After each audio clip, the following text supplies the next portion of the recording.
Counselor Sutherland. Counselor Kern is excused this evening, and Counselor Dahlbeck.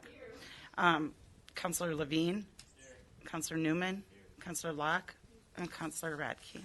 Councilors, before we go any further, I would like to introduce a new staff at the City of Superior. Most of you have had the chance to meet him already, but I'd like to invite up Mr. Jeff Screenis, who I believe you were promised you won't have to speak, but I'm going to break that. If you would just introduce yourself briefly. This is our new housing coordinator that is going to work on housing policy in the City of Superior in our planning department. Just a few words about yourself. I'm going to turn the mic on.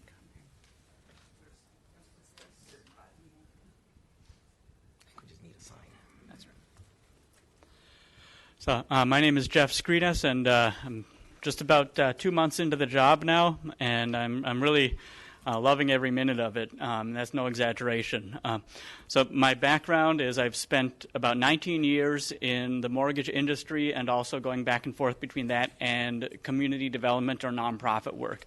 So I've written down payment assistance programs for neighborhood organizations, both as a staff member and board member, and then I've also done development work in the Hawthorne neighborhood of North Minneapolis, and as a board member and board chair for the Jordan neighborhood where I lived until I moved up here. I've spent or purchased a home here in Superior, and it's a home that needs quite a bit of tender loving care, and it's one that I'm really excited to get working on fixing up as well. So the work that I do is not just something that I'm trying to encourage other people to do, it's something I'm making personal for myself. And the two main areas that I'm focused on to get started as a housing coordinator for the city is to get some down payment assistance programs up and running that we've kind of had, not a whole lot of use on. So I'm working on that part, and then getting a vacant house recycling program started, where we're going to get homes both acquired through the city and also paired with developers who can bring them back to, ideally, to owner occupancy. And get properties that would otherwise be at risk for demolition, get those restored and get them back on the tax rolls.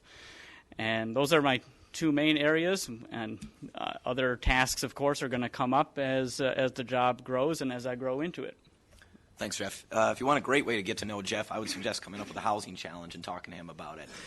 You'll find he'll tackle it pretty aggressively. It'll be fun. Thanks, Jeff. Well, thank you. Item number 4 is approval of the minutes from the October 16th regular meeting. The motion is by Councilor Bender, the second by Councilor Ludwig. Is there discussion? Seeing none, all those in favor, please signify by saying aye. Those opposed say no. The motion carries.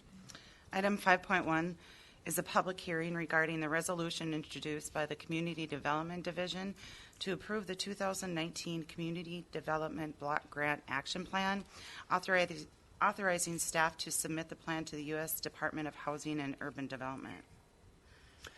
The public hearing is now open. Would anybody like to speak in the public hearing? Would anybody like to speak in the public hearing? One final time, would anybody like to speak in the public hearing regarding the Community Development Division, the Community Development Block Grant Action Plan? Seeing none, is there a motion to close the public hearing and approve the 2019 CDBG Action Plan? So the motion is by Councilor Olson, the second by Councilor Bender. Is there a discussion? Councilor Van Sickle. I think I have to abstain from this because of my employment. Thanks. Councilor Van Sickle is recused from the vote. Is there other discussion? Seeing none, all those in favor, please signify by saying aye. Aye. Those opposed say no. Motion carries. Item 6 is a consent agenda. The motion is by Councilor Fennessy, the second by Councilor Dahlbeck. Is there discussion? Councilor Olson. I'd like to pull 6.5, item 2. Item 6.5 is the Parks and Recreation Commission. I assume that's the minutes. Pardon me? Item 6.5 reads Parks and Recreation Commission. I assume that's the minutes. Item number 2 for discussion. That's coming up under the mayor's business. Right now you're just receiving and filing the Parks and Rec Commission minutes. But the same item is scheduled to be discussed under 9.2. Do you still want to separate it? Give me a second. Oh, no, that's fine. Okay. Thank you. Is there any other discussion on the consent agenda? Seeing none, all those in favor, please signify by saying aye. Aye. Those opposed say no. The motion carries. 7.1 is the Finance Committee recommendations from October 11th. Motion is by Counselor Fennessy. The second is by Counselor Sutherland. Is there discussion? Seeing none, all those in favor, please signify by saying aye. Those opposed say no. The motion carries. 7.2 is the Human Resources Committee recommendations from October 15th. Motion is by Counselor Bender, the second by Counselor Sutherland. Is there discussion? Seeing none, all those in favor, please signify by saying aye. Those opposed say no. The motion carries. 7.3 is the Plan Commission recommendations from October 17th. The motion is by Counselor Dahlbeck, the second by Counselor Fennessy. Is there discussion? Seeing none, all those in favor, please signify by saying aye. Those opposed say no. The motion carries. 7.4 is the Public Works Committee recommendation from October 17th. Motion is by Counselor Dahlbeck, the second by Counselor Fennessy. Is there discussion? Seeing none, all those in favor, please signify by saying aye. Those opposed say no. The motion carries. Item 8.1, I am recommending approval of miscellaneous licenses. Motion is by Counselor Bender, the second by Counselor Dahlbeck. Is there discussion? Seeing none, all those in favor, please signify by saying aye. Those opposed say no. The motion carries. 8.2, Police Chief Alexander is recommending approval of an amendment to towing service contract with Budget Towing, adding 1 year to the 2016 three-year contract for towing services. Motion is by Counselor Dahlbeck, the second by Counselor Elm. Is there discussion? Seeing none, all those in favor, please signify by saying aye. Those opposed say no. Motion carries. Finance Director Vito is recommending approval of Amendment 5 to the professional service agreement between Design Elemental and the City of Superior through December 31st, 2019. The motion is by Counselor Elm. The second is by Counselor Fennessy. Is there discussion? Seeing none, all those in favor, please signify by saying aye. Those opposed say no. The motion carries. Director Vito is recommending approval of the 2019 Information Services budget. The motion is by Counselor Bender, the second by Counselor Elm. Is there discussion? Seeing none, all those in favor, please signify by saying aye. Those opposed say no. The motion carries. 8.5 is Director Vito is recommending approval of the 2019 Economic Development budget. The motion is by Counselor Bender, the second by Counselor Ludwig. Is there discussion? Seeing none, all those in favor, please signify by saying aye. Those opposed say no. The motion carries. Director Vito is recommending approval of the 2019 Liability Insurance Fund budget. The motion is by Counselor Fennessy, the second by Counselor Bender. Is there discussion? Seeing none, all those in favor, please signify by saying aye. Those opposed say no. The motion carries. 8.7, Director Vito is recommending approval of the 2019 Health and Dental Insurance budget. The motion is by Counselor Sutherland, the second by Counselor Bender. Is there discussion? Seeing none, all those in favor, please signify by saying aye. Those opposed say no. The motion carries. 8.8, Parks, Recreation, and Forestry Director Kadat is recommending approval to use up to $117,805.83 of the 2019 CIP General Parks Improvement to be used to go towards the construction of the Wisconsin Point Dunes Restoration Project. The motion is by Counselor Bender, the second by Counselor Fennessy. Is there discussion? Seeing none, all those in favor, please signify by saying aye. Those opposed say no. The motion carries. Item 9.1, the mayor is appointing Reggie Leckel and Rebecca Wilberg to the Mayor's Commission on Disabilities. The motion is by Counselor Dahlbeck, the second by Counselor Sutherland. Is there discussion? I'm sorry, the second is by Counselor Bender. Is there discussion? Seeing none, all those in favor, please signify by saying aye. Those opposed say no. Motion carries. Thank you. 9.2, the mayor is recommending that the council accept the recommendation of the Parks and Recreation Commission and maintain the operation of all Zagstra stations except the Millennium Trail Station pending further review in the winter.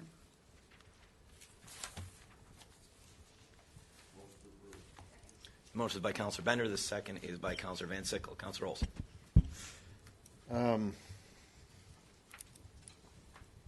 This just doesn't make any sense to me.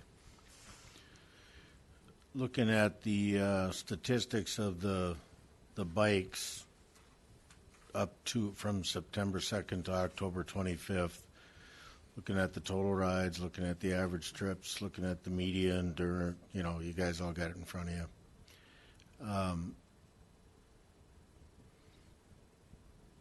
We have 2 annual memberships. And if the 3 monthly memberships when did those expire? Who am I talking to? Linda? So we've got 3 monthly memberships. They go from month to month, expire at the end of the month, renew at the beginning of a new month. I just checked the numbers before the meeting, and we have 2 monthly memberships currently. So one of them was not renewed out of the 3. Okay, is that a fair assumption, though? It's a calendar, so... It's from the date they signed up, a month later. So a 30, are we looking at a 30-day? Okay, so we've got 2 annuals. The part that and it says a recommendation of the commission, I guess I really don't want to go against that, but this makes no sense to me. I would not take my own bike and ride around the city of Superior in the middle of winter to get from point A to point B with nothing more than to ride the bike around town. I understand that the agreement that we've entered into covers maintenance and all that stuff, but it just doesn't make any sense to me. When you do the membership, you have a liability, you sign a waiver, I'm assuming, so we can't sue the city for... That's correct. The liability is between Zagster and the rider, Okay. but anyone can sue the city. It just doesn't mean they would be successful. So worst case scenario, God forbid, somebody gets killed on a bike that the bike trails aren't, the roads aren't, you can't see them in the winter because there's snow on the ground. This just makes absolutely no sense to me. And there's no way I could support it for the amount of revenue that we think we're bringing in. Just, I don't know. And if I'm by myself, I'm fine with that. But it just, my God, you do this to your own stuff, or just because it's something that we can do? I can take my Harley Davidson motorcycle because it's licensed and drive anywhere I want, when I want, but I certainly would not do it in the middle of winter when it just is not practical. So that's all I got. There's no way I'll support this. Further discussion? Counselor Fennessy. I guess I'd have to agree with Counselor Olson. And not only is it you wouldn't take your bike out because it's cold, the other thing that that you never mentioned is these bikes are sitting out in the elements 24 hours a day. So what kind of shape are they going to be in come spring, come summer, when they're going to be ridden? Is 4 or 5 months of the cold gonna ruin them? Possibly. But I guess the question I have is, the last 2 weeks has been starting to get cold. How many people have ridden these bikes in the last 2 weeks? Are we taking away a service that's getting used? I pulled the statistics day by day from October 23rd. And with the exception of October 27th, when there was a marketing video done that day, there were 10 rides that day. The other days have 0 up to 5. One day has 5. So between, on average, 1-2 rides a day. In the month of October, I did confirm with Zagster that 29 trips were by one pay-as-you-go member. So there is at least one individual who doesn't have a monthly or an annual membership that is 12% of the rides in October. Zagster did indicate that in all of their other cities that they're located, that the total rides for the months of December, January, February, March, so December 15th through March 15th, that the number of rides during those months equals 1 week of summer riding. So, they said they'll be happy to keep the bikes in good shape and repair and keep them okay for riding. Their concern comes from, as you mentioned, the aesthetics parts, the baskets, the frames that will take the wear and tear from the elements. Right.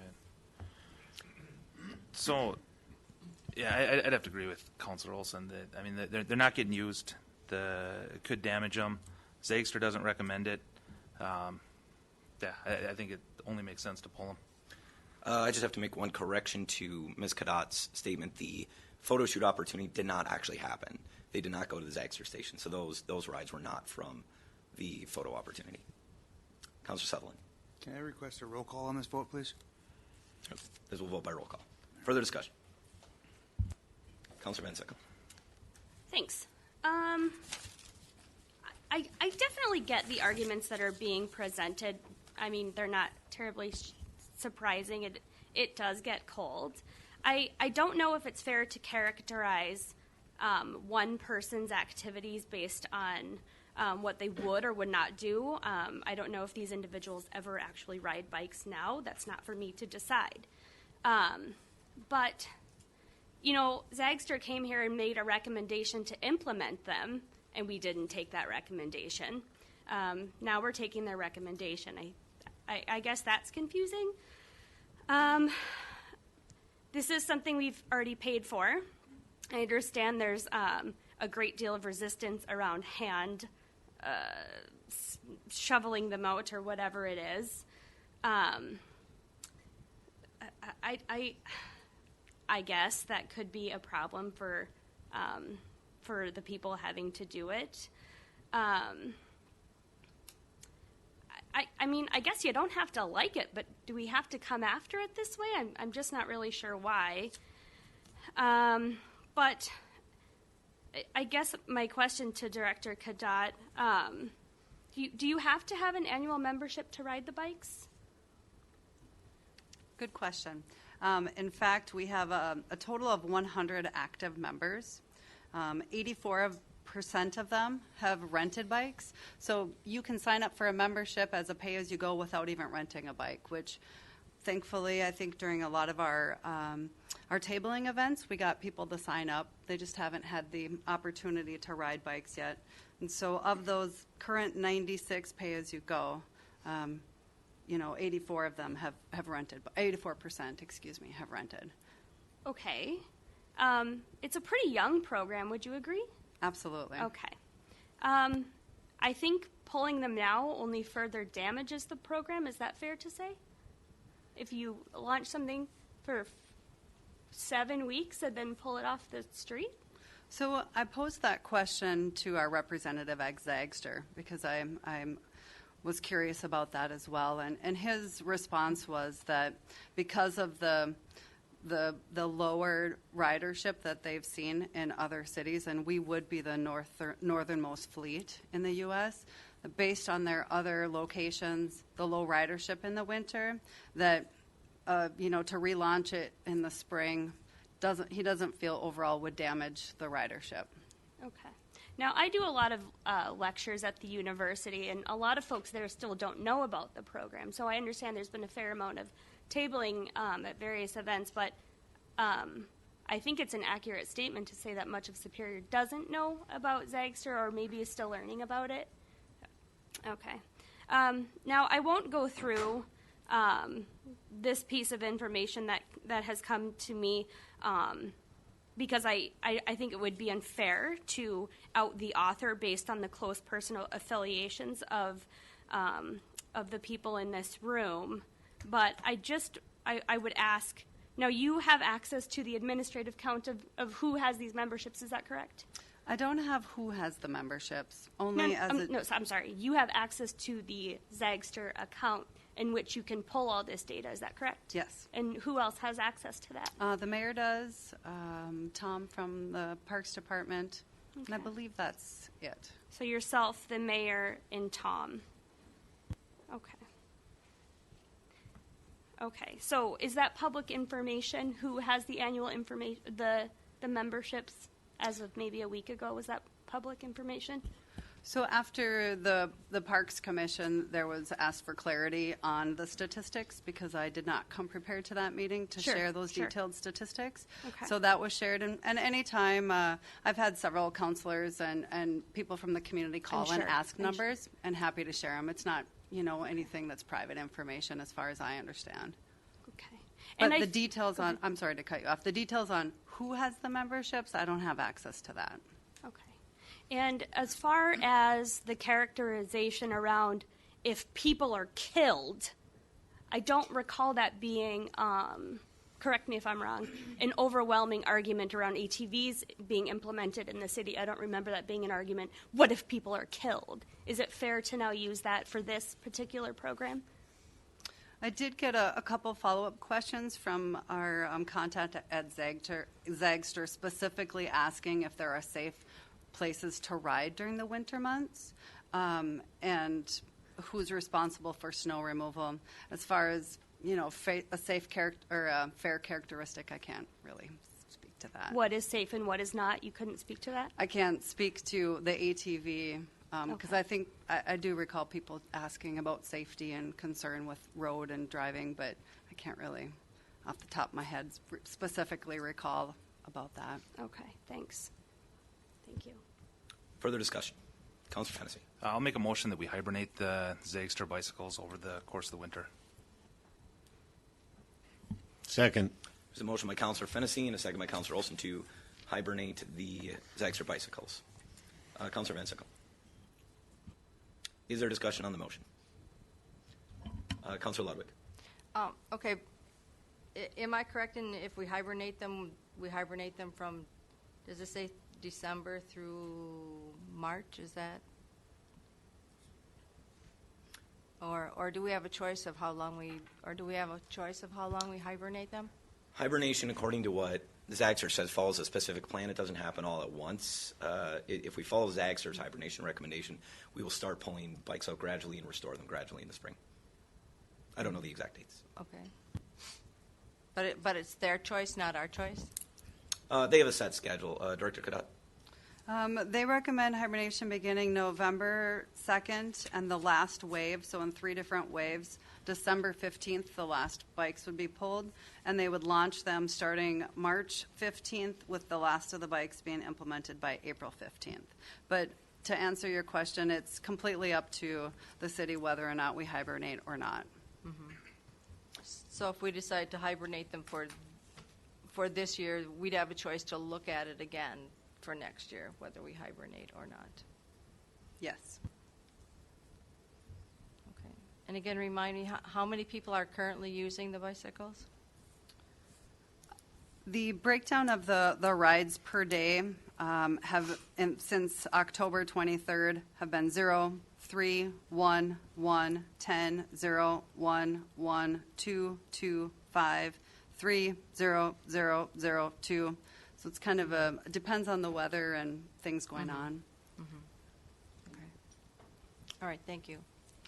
Councilor Van Sickle. Just a question for the chair.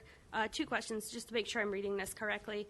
If we choose to hibernate them tonight, how many rides will we be missing out on during that period?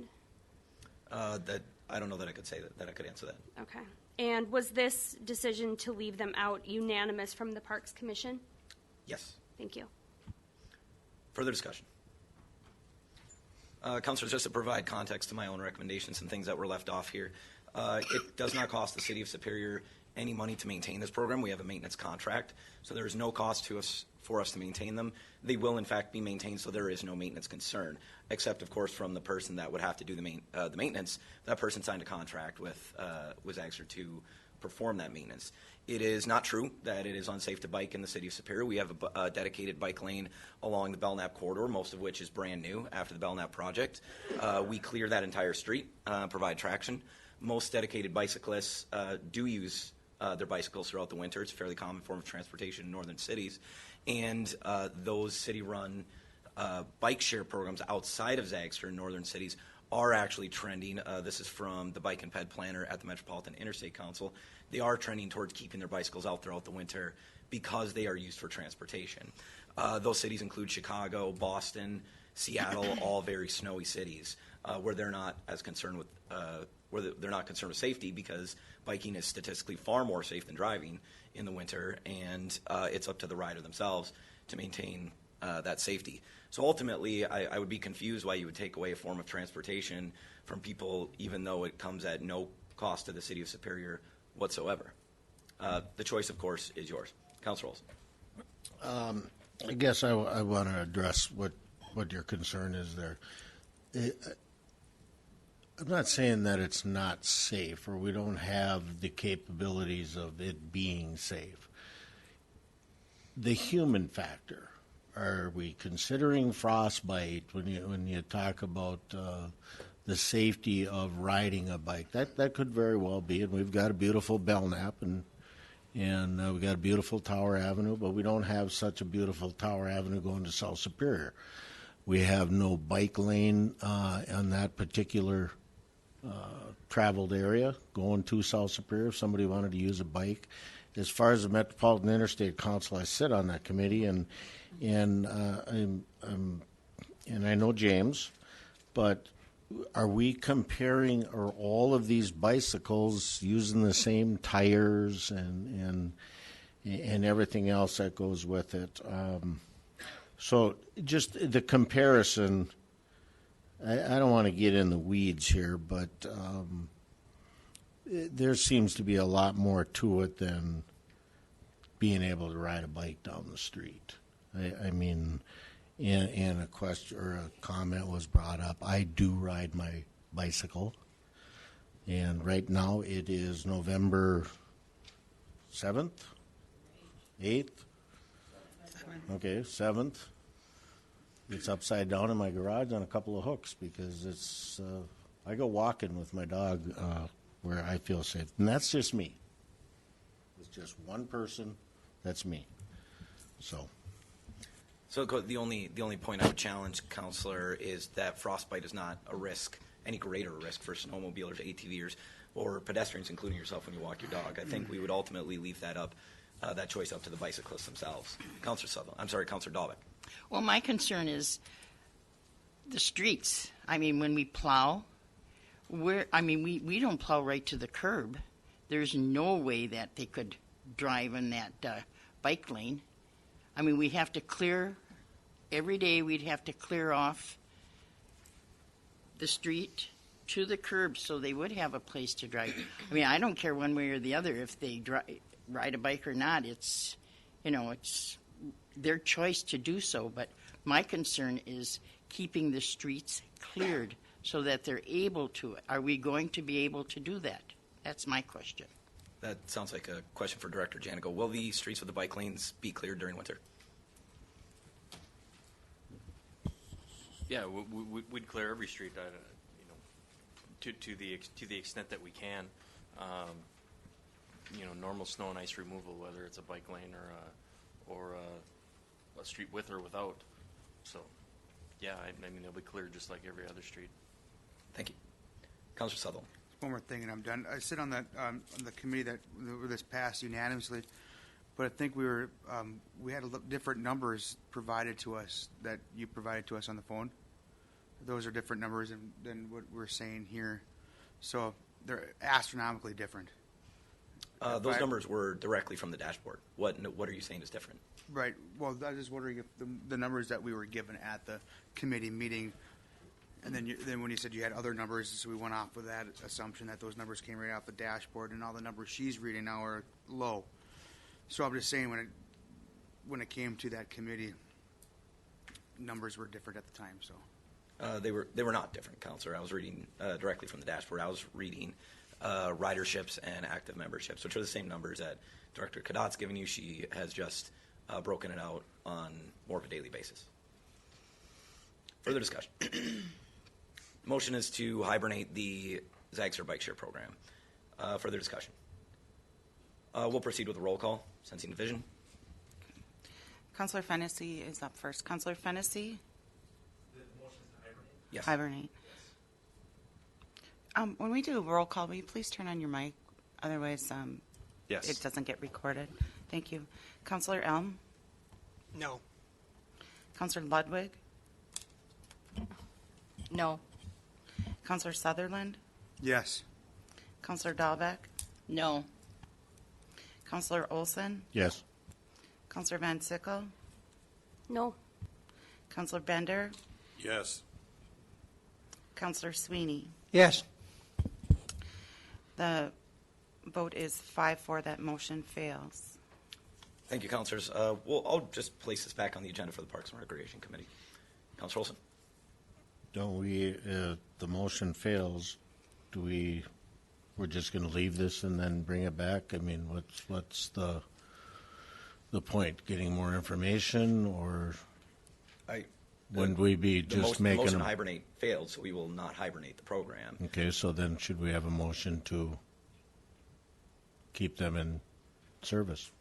You could do that, but without a motion to actually hibernate it, I think that point is moot. If you want to weigh in, Frog, feel free. What I'm recommending is I would just bring it back for further review to the Parks and Recreation Commission. at the Sounds next good. meeting. I'm fine with that. Well, it's actually agendized as a recommendation, right? Yes. So it's certainly appropriate to act on the recommendation.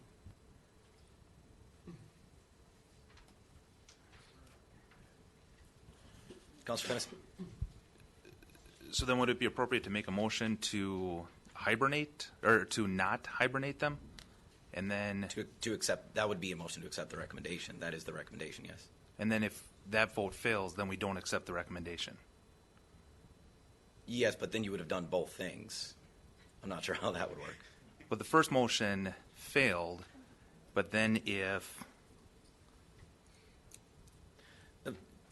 From a parliamentary perspective, you need a majority to take an action, and you have taken no action here. So then where does that leave them? Right now, I'd send it back to the Parks and Recreation Committee for further review until we have a recommendation. I mean, you could, as Frog points out, you could attempt to approve the recommendation and keep it open, but that actual recommendation is to consider reviewing it in Parks and Rec as well, anyways. I mean, it is agendized. It is your pleasure. I'm just not sure. There's nothing. If you took no action, if that motion failed, we don't have an action to hibernate or not hibernate. I would need a council decision. So I would just leave them out until we had a definitive decision from the council. Does that seem about right? I mean, a motion to refer to Parks and Rec would be in order if you want to back that up. Motion by Councilor Sutherland, the second by Councilor Fennessy to refer back to the Parks and Recreation Commission. Is there discussion? Seeing none, all those in favor, please signify by saying aye. Those opposed say no. Motion carries. 11.1 is a resolution approving the report of the Redevelopment Authority of the City of Superior and a cooperation agreement with the Redevelopment Authority of the City of Superior in connection with Lakehead Constructors, Inc. project. Motion is by Councilor Olson, the second by Councilor Elm. Is there discussion? Seeing none, all those in favor, please signify by saying aye. Those opposed say no. Motion carries. 11.2 is a resolution introduced by the Common Council designating certain banks and investment firms as depositories for the city. Motion by Councilor Olson, the second by Councilor Elm. Is there discussion? Seeing none, all those in favor, please signify by saying aye. Those opposed say no. Motion carries. Item 12.1 is an ordinance introduced by the City Council of the City of Superior, amending Chapter 2, Section 53, compensation for aldermen. The motion is by Councilor Dahlbeck, the second by Councilor Bender. Is there discussion? Councilor Olson. Terry, could you give us a little background? It seems that we missed a year. Is that correct? Yeah, back, Councilor Fennessy actually brought this up a week or so ago. At the September 19th regular council meeting, the council approved a 2% increase to the councilor's salary and expenses.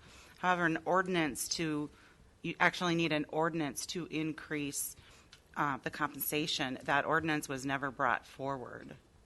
And it was just called to our attention by Councilor Fennessy. So, yeah, we're about a year behind. An oversight. You don't, yeah. Councilor Fennessy does not come off looking greedy. I should tell you that I support this as well.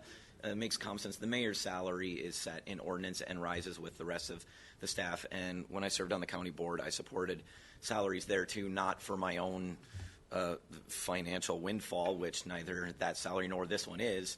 But we need to make sure that we're enfranchising people to run for office in the city of Superior. And as all of you know, it takes a great deal of work and commitment to serve in this position. And we ought to compensate people for that time and encourage other people to run and participate. And to make sure this doesn't happen again, like the mayor stated, the compensation for the counselors would increase the same percentage as approved by the council for all full-time non-union positions. Any further discussion? Councilor Olson. So, should we be bringing forward an ordinance, or are we waiting for the next realm of? No, that's because what we're then we doing. Pardon me? The ordinance is before you, That's Councilor. what you're voting on is Okay, the ordinance. but it's for the whole council. Yes. Because didn't we at the last time, you could only, the councilors that weren't up for election were the ones that were able to make the motions, or? Right. I vaguely remember it. So commencing April 16, 2019, even district aldermen would receive that increase. Okay. And then commencing each third year thereafter. The odd numbered counselors would receive that increase the following year Okay. because you can't approve your own increase. Got it. Further discussion? Seeing none, all those in favor, please signify by saying aye. Those opposed say no. Motion carries. 12.2 is an ordinance introduced by the Public Works Committee and the Public Safety Committee, Parks and Recreation Commission, repealing and recreating Chapter 90, motorized recreational vehicles. The motion is by Councilor Sutherland, the second by Councilor Fennessy. Is there discussion? Seeing none, all those in favor, please signify by saying aye. Those opposed say no. Motion carries.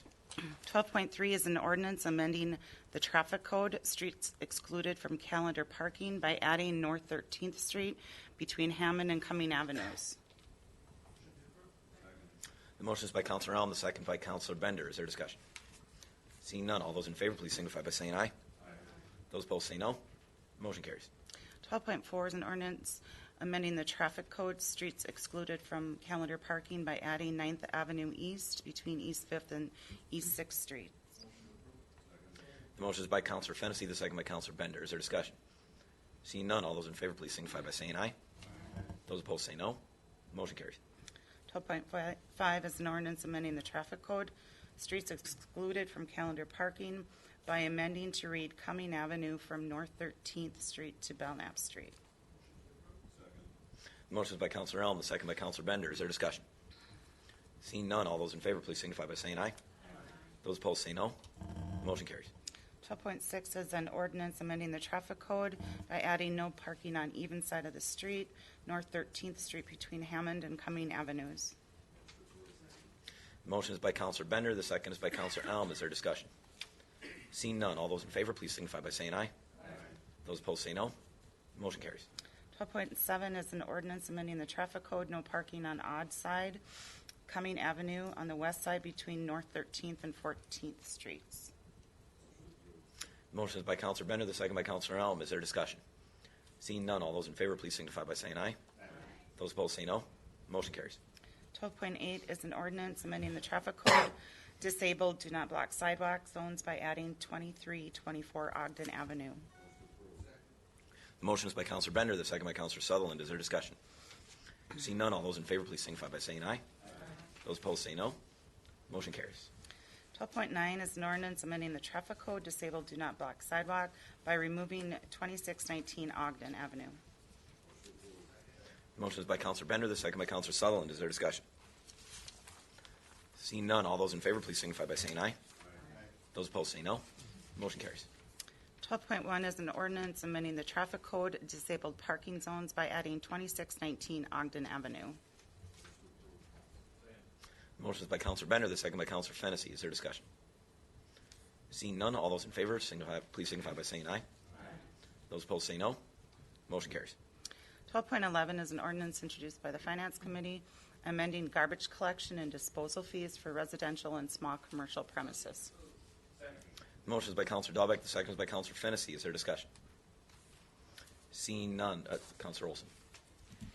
I just want to thank everybody who had a part in this. You know, we've had this garbage issue going on for quite a few years, and it's actually pretty nice to see that the way it ended up. So appreciate it. I know you had a lot to do with it. So thanks. Thank you, Counselor. Further discussion? Seeing none, all those in favor, please signify by saying aye. Those opposed say no. Motion carries. That is the conclusion of our regular business. We will reconvene, say, 5 minutes in Committee of the Whole.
All right, so I will call the November 7th Committee of the Whole meeting to order. Clerk? We will, instead of the roll, we will note that Councilor Kern is excused and everyone else is present and there is a quorum. Thank you. Item 1 is discussion for funding 3 additional firefighters. This was referred from the October 16th meeting. And councilors, if there isn't any objection, I'd like to first offer anyone from the public, the battalion chiefs, they've signed up to speak. Then Chief Panger has a presentation, and then I'd like to open it up to the council. So if there isn't any opposition, that's the order I'd like to go. Okay.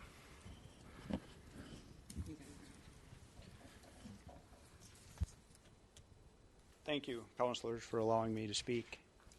My name is Steve Edwards. I'm a battalion chief on Platoon 1 in the fire department. I've been a member of the Superior Fire Department for almost 27 years. The last almost 10 years as a battalion chief. I could stand up here and talk about the fire service all night, but I'll try to keep this brief for you. I'd just like to say a few things in regards to added staffing to the fire department. My job as a battalion chief generally can be broken down into 2 parts, emergency operations and regular operations. I'd like to talk about added staffing as far as emergency operations go.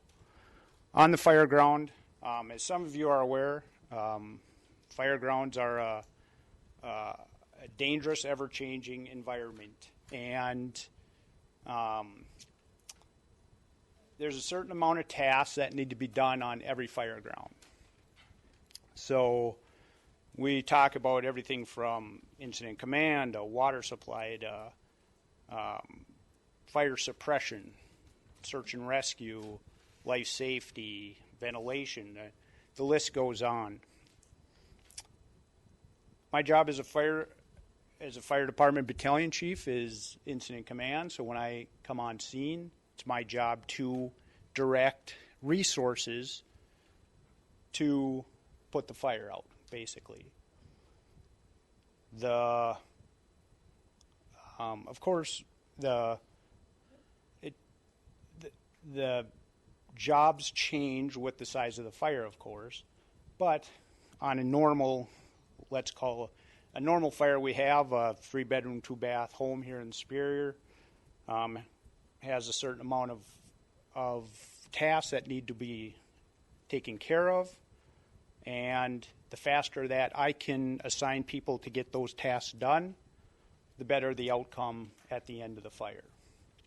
Of course, the more people I have on the fire ground to assign those tasks to, the better it is for me and the outcome of this situation.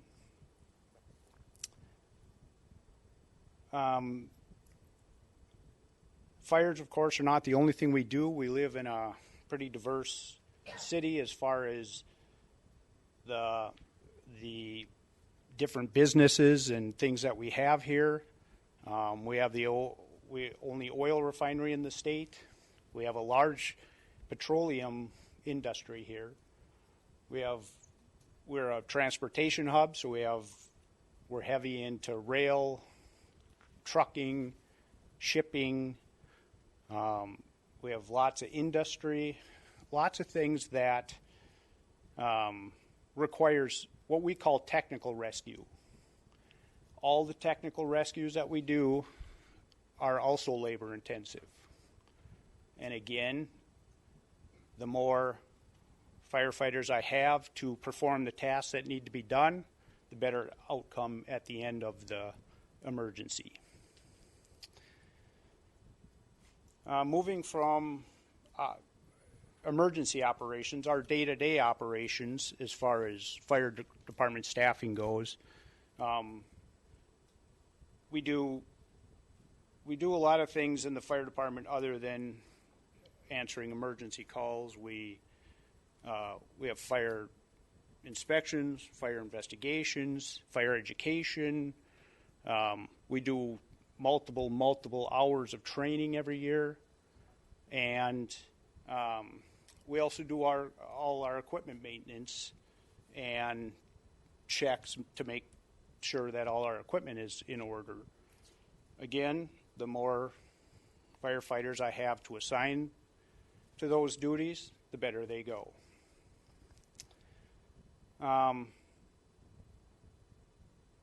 would just like to say at the end, I would just like to touch on this a little bit.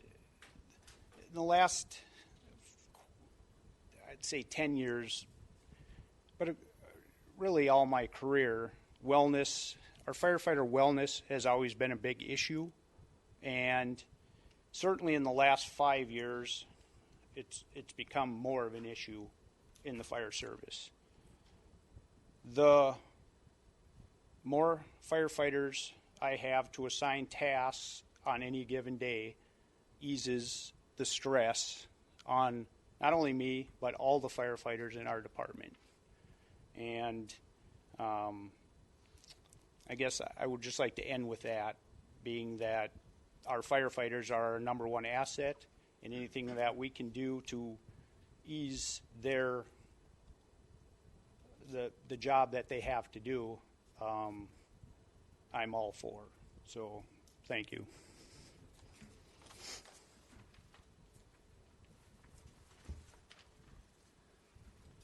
Next. Also battalion chief, that's why we dress the same. My name is Scott Gordon. For those of you that don't know who I am, I'm one of the other battalion chiefs. There's 3 of us, in case you didn't know that. And if you didn't, shame on you. Steve and I have both been here at the same time. My 26 years, 10 years as a battalion chief. And I'm going to talk about the staffing kind of from a different angle than Edwards was talking about. First of all, the last time I was addressing the committee of the whole, interesting to think about, I looked at my notes, I actually had a folder on it. We were talking about browning out Station 2. And that's pretty amazing to think about. And that was scary. That was a scary time. And it's excellent to think of our city leaders are actually not only going from that direction to the direction we're talking about now, which is adding staffing, which links to everything that Edwards was talking about. So it's kind of interesting as I started preparing what I was going to talk about, to think about the differences between the negativity that was around that time, which was about 6 years ago, to now the positivity that we're talking about now. So thank you, as city leaders, we appreciate it.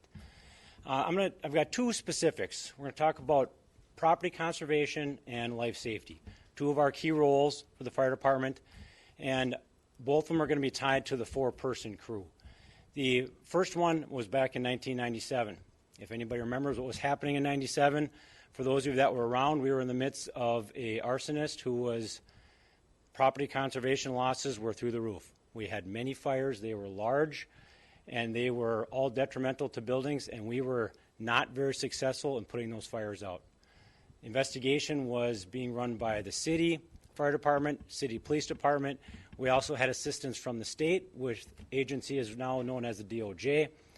Their recommendations were to staff 4 people in the North End District, which was Station 2, which was the station I was working at that time. So at night, Chief Gutler at that point was having a 4th person on duty at night for the purpose, the recommendation from the DOJ, to have 4 people should we catch any more arson fires. That night that I'm going to talk about, it was not an arson fire. It was just a coincidence that we had a bona fide accidental fire in the New York block. And I had just gotten on duty. We had a 4-person crew, and we saved that building. We put that fire out. And as we now know, that building is fantastic. If you haven't been in there, you should. It's really kind of neat to go in there and remember what it was like. Even though it was 20 years ago, I can still remember it. Hard to put that fire out with a 3-person crew. It was labor intensive. That building was catacombed. It was dangerous. We made a decision to put the fire out, and it worked, and we saved the building. Property conservation side, many, many instances, but that was the most personal to me because I was involved in it. Next one, life safety. Our number 1 goal, life safety. And this happened last year. I can tell you the exact date. As a matter of fact, it was on February 7th of 2017. Apartment fire, 2415 East 5th Street. Middle of the day, a block away from Station 3, we get called in for a report of a fire, 5th floor, apartment 504. It was, most people remember it. It was in the news, very public. and we had a 4-person crew at Station 3 on that day. As a matter of fact, Captain Lindsay Campbell, she's my captain out in Station 3. She got thrust into making the call that none of us want to make as firefighters. And I can honestly say I never had to make that call. I know Chief Panger never had to make that call. Edwards never had to make that call. And that's the call, making that decision, as the engine captain, do I save lives of the few? Do I save lives of the many? Very tough decision that Captain Campbell had to make because there's an active fire on there and there's 2 people in that apartment while it's on fire. She had a 4-person crew, which allowed her to make that decision to leave the fire there because she decided that the 3 of them, her and her 2 firefighters, could get those 2 people out of that burning building. And they did that before anybody else got there. First thing I did when I got on scene was assist them in setting up medical staging while they came out with these 2 victims. One of them I can describe was over Captain Campbell's shoulder, and the other 2 firefighters took the larger victim. They were able to get that person down the stairs. We saved both of their lives. The 2nd in crew and the 3rd in crew, then I was able to use that resource to put the fire out. The reason why that's a challenge to do when you make that decision is there's 100 people in that building, conservatively. If she makes that decision and doesn't get that fire controlled, in other words, she shut the door to the fire, let the fire stay in there, she could easily have made that decision to put that fire out because she couldn't get those 2 people out, in which case they would have almost certainly died in that fire. So those are my 2 points: property conservation, life safety. 4-person crews, just like Edwards was talking about, makes it so much easier for us to use our resources because it allows our engine captains to use their resources to help save your community. Thank you.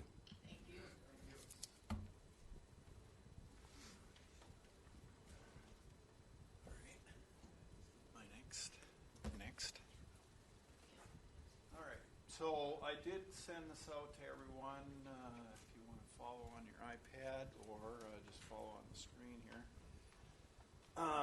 One of the things that, I promised to keep this brief.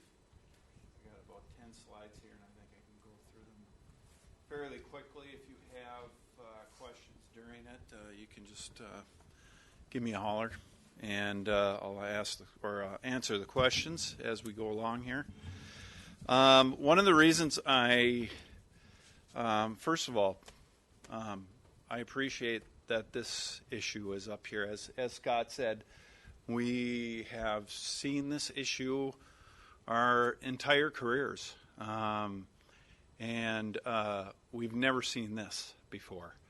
The consideration of all of you of really reversing a 40-year trend that we've seen in the fire department and really having to deal with staffing. So thank you for even considering this.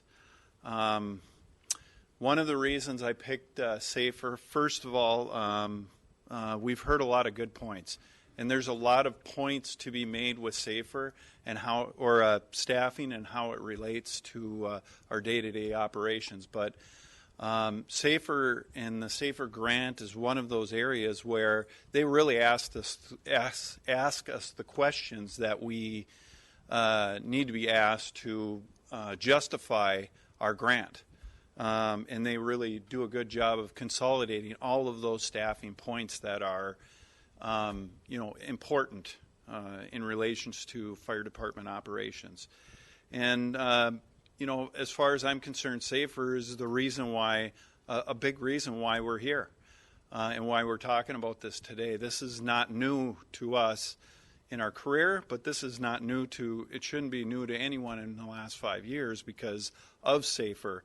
We've been able to look at SAFER. We've actually been able to live those numbers of SAFER, 36 firefighters. So we recognize, we know what it is with 36 versus 30 versus 33. So it's really given us that opportunity. So SAFER. SAFER stands for Staffing for Adequate Fire and Emergency Response. And those are key words. Adequate. They define adequate. They link it to NFP 1710, which is the standard that they use for adequate staffing.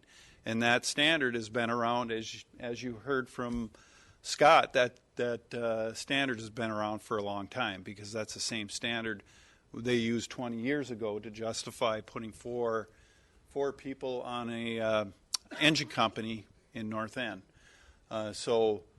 And we're also talking not just about fire, we're talking about emergency response. All emergencies, that's what this is, standard is for, not just fires. So when you apply for a SAFER grant, there's 4 areas basically that they prep you for, and they say these are the areas that you need to answer. You need to come up and address all of these points. And that first part is you got to describe your project. Why the need is there. How you're going to use the positions. And some of those uses, justifications are to bring your rig up to 4 firefighters. According to FEMA, these are their examples. 4th firefighter, open a new station. Sometimes they're looking at expanding fire departments, so that's a justification. Eliminating brownout stations, reducing overtime. So just in our first SAFER grant, we hit all but one of those points. So what special benefits, how you can explain how it benefits the department or the community. Another point is critical infrastructure. Superior, that this is an easy area. We have a lot of critical infrastructure, and this is FEMA, so if you can justify not only your critical infrastructure and how it impacts not only your community, but regional, state, interstate, national, federal. We hit all of those because of our businesses. They impact not only our community, but they impact a lot of other areas and other communities. And so this is really probably a strong, very strong area for us. The next area is your impact on your daily operations. And really this is impact on firefighters. This is really a risk versus benefit area, and how it reduces your risk. They want to know what your current risk for firefighters is, and how will this be used to reduce that risk. So that is the second area. The next 2 areas primarily deal with finances. So the first one is how will you justify your financial need? In that way, you have to show what's in your annual budget and how you're using your current budget, whether there's a source of funding to take care of this funding need from another source. How you're enabled to basically fund this in your financial need. Are you looking elsewhere? Usually for state or staffing grants, there really isn't anything. This is the only staffing grant. So in this area, it's hard to find any other source that would take care of, that would pay wages. So really this is the only one out there. And then how it's critical to the functions of your department. So you're basically breaking that down and explaining what kind of benefit you will have, what kind of benefit you will see on a day-to-day basis for the functioning of your department. And then your cost benefit, really directly. Benefits quantified in terms of cost. This can also be benefits in terms of any kind of factual data that you have. That can be increases in crew efficiency, which is something you can quantify. Patient outcomes, reduced work comp, lower insurance rates, levy relief. All of these things are numbers that you can attach to something like this and find benefit in it. So these out of the four, these two areas where you really got to break down the numbers and quantify how this will actually help are important areas and a significant area of the justifying the SAFER grant. So we look at when was our first SAFER grant. So that's in the year 2012, fiscal year 2012. That's where the funds get drawn off. Our first SAFER grant was 2-year duration. These are basically rules every year that are set up for SAFER on how they're going to fund this. So in this particular year, they were offering a 2-year SAFER grant, fully funded, no match. We got $969,000. With that, we were able to hire 6 firefighters. We were down to 30. This increased staffing on the engine companies to 36 total, and restored funding. And by the end of this grant, the success in this grant was, by the end of this period, we actually restored funding for 3 of those firefighters. So we restored staffing up to 33 firefighters from 30, and those were permanently funded. So that brought us into 2014, when we were successful at securing another grant, and that grant paid for the 3 firefighters that weren't yet funded to maintain that 36, that number 36 of firefighters. So we were able to retain those firefighters. We maintained the staffing to 36, and of course, as you know, we did eliminate those positions through attrition at the end of 2017. So that's basically how SAFER worked for us through those 2 grants. Through those basically 4 years, so we had a half year in 2013, full years 14, 15, 16, and then we had a half year in 17. So through those, we saw benefits. I mean, directly we saw benefits. We had staffing that raised our staffing, our average staffing by 1 firefighter, and it made a difference. Actually, 2 firefighters at the beginning of this grant phase, so, and brought us closer to that NFPA 1710 standard. One of the things to consider is it raises our available staffing, even those off duty. We still use a callback system, and so overall it raises our staffing by 3 firefighters, which is basically in the pool of resources that we have, even if they aren't necessarily working that day. It's provided efficiencies and contingencies with our operation to respond to unanticipated things like long off duty or light duty, things like that. So it really provided a lot of flexibility and efficiencies in our program, particularly with our training. We do a lot of on-duty training, but we also do off-duty training, which allows some flexibility. So OT, one of the things that we talk about, you can always look at it from the financial standpoint, and from the financial standpoint of OT, overtime, this might not make sense strictly from the money standpoint, but the way we understand now, especially today, and especially the new firefighter, there's not a lot of tolerance for days on end being at the fire hall, and that was a condition that we all experienced when we saw staffing down too low.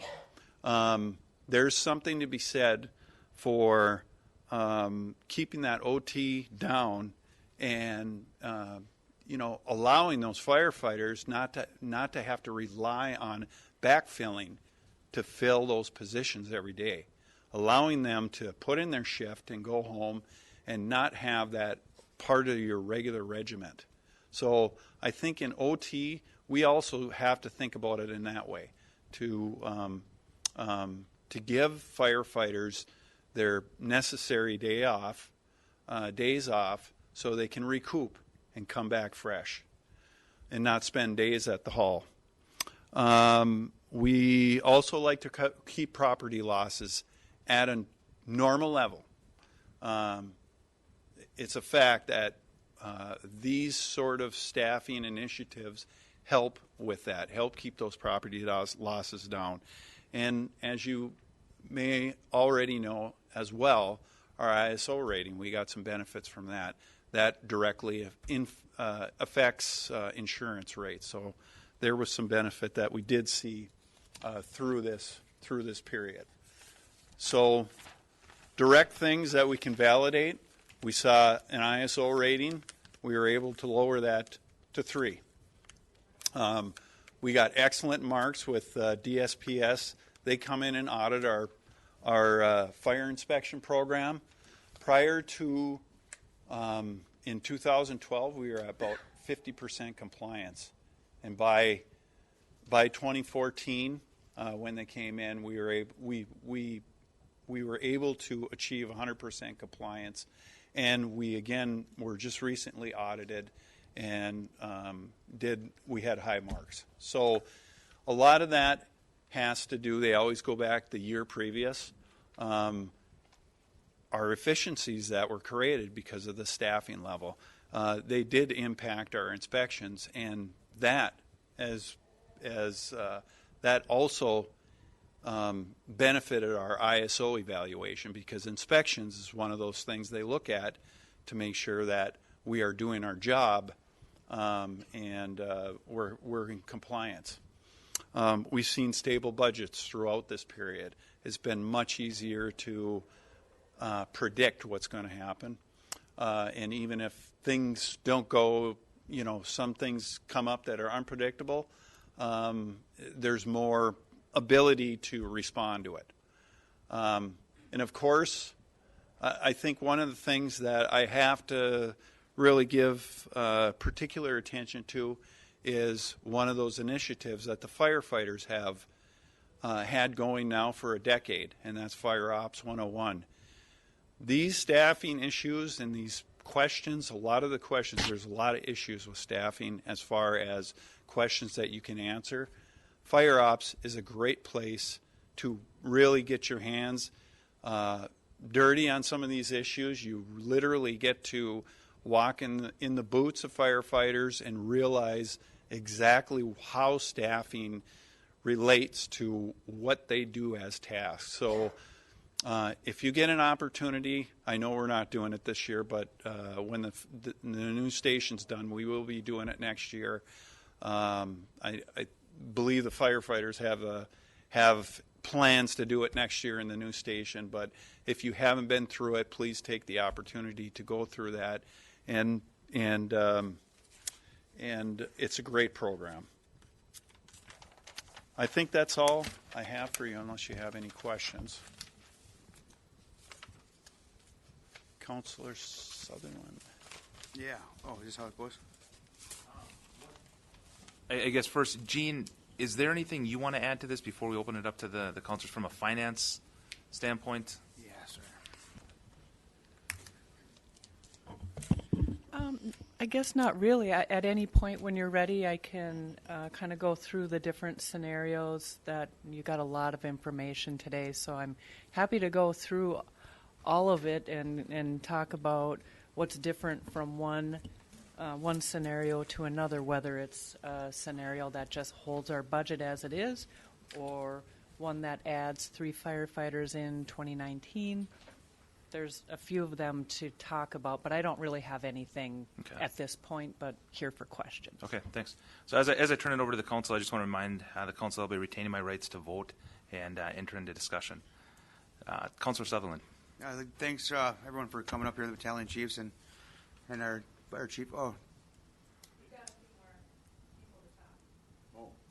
Oh. Yeah. Yeah, go ahead.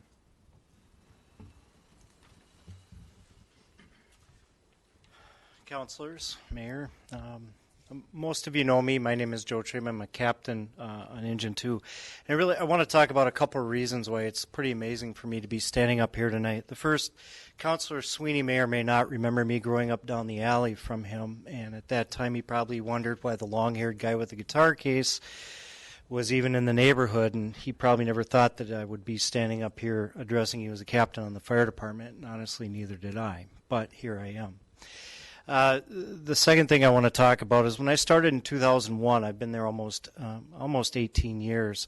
The department was still stinging from the cuts of 1996. Chief Panger was somebody that talked about that fairly regularly.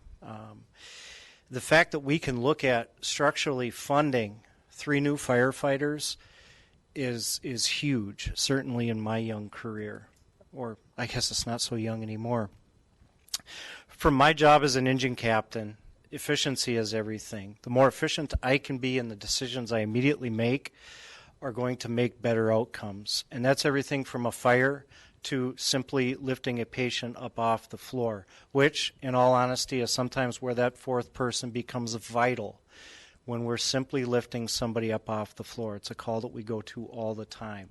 There are times when we've had to call other engine companies to help us because we needed really 1 extra person, but we had to call for a completely different engine company to get 3 extra people there.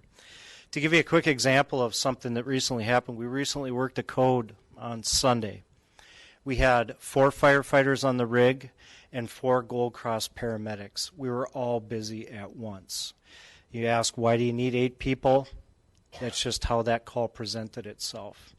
So the efficiency aspect of this is so unbelievable when it comes to the initial responses from your engine companies. So I really applaud you for having this discussion. I hope that we can structurally fund this and that we can structurally make this an ongoing part, not only for us, but for every city department when we start to talk about staffing.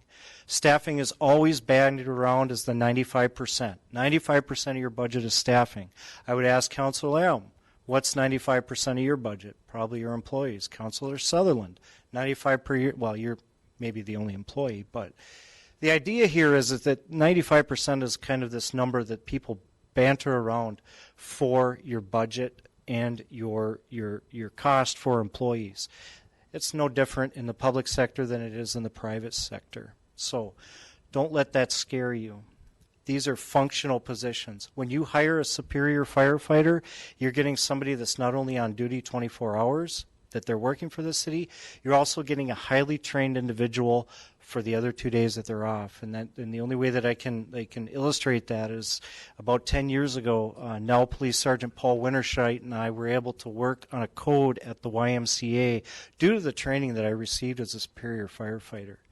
So you're not just hiring a person, you're hiring a 24/7, 365 asset, no matter whether they live in the city of Superior or they live somewhere else. So again, I just want to thank you for having this discussion. I thank Councillor Fennessy and Sutherland for bringing up this discussion, but I also want to thank the councillors that are having a little bit of pump the brakes on it.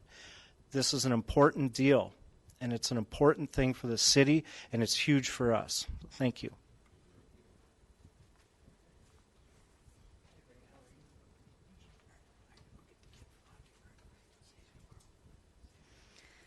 Councilors, my name is Susie Olson. I'm the president of Superior Firefighters Local 74.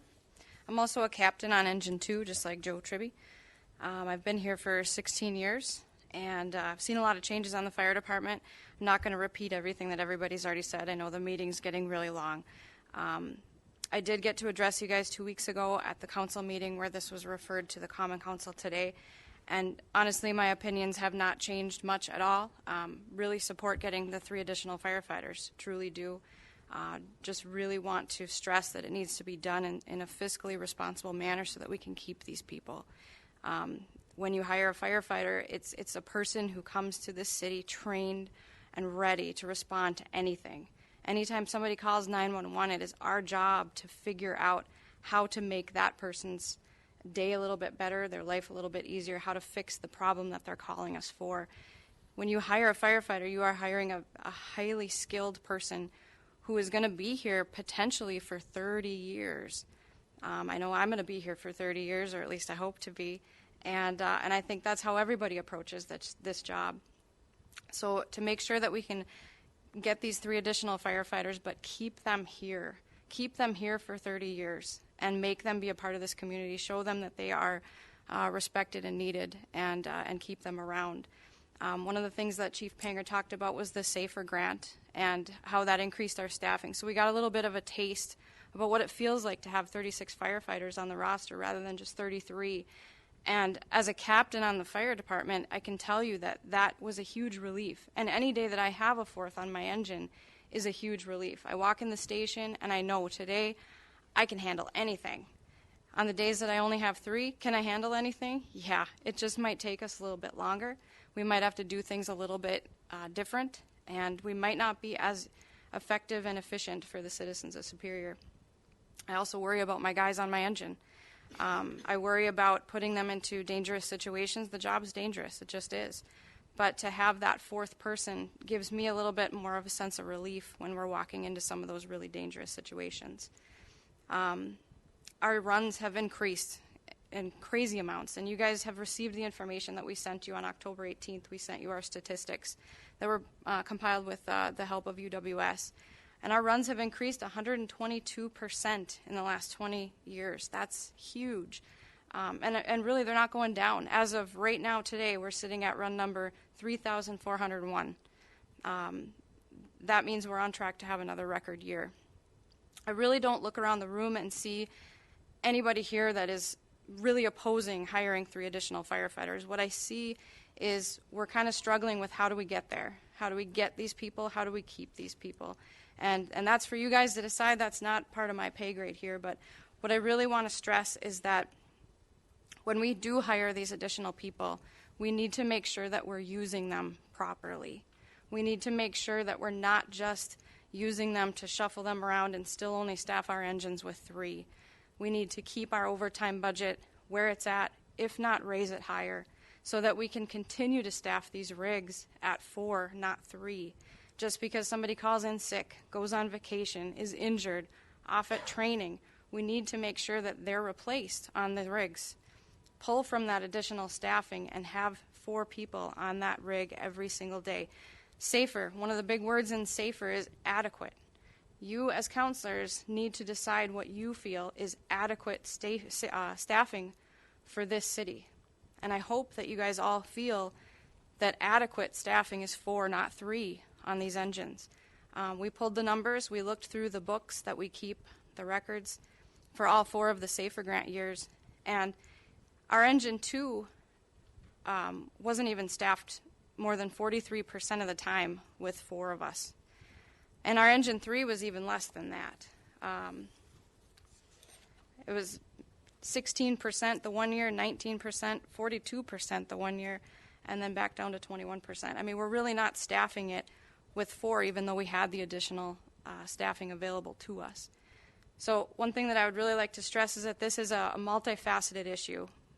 The first issue is get the staffing, but the second part of this issue is maintain that staffing and create a minimum staffing that you guys feel is adequate to make our engines whole, make these engines run with 4 people a percentage of the time. Maybe we make our minimum staffing 12.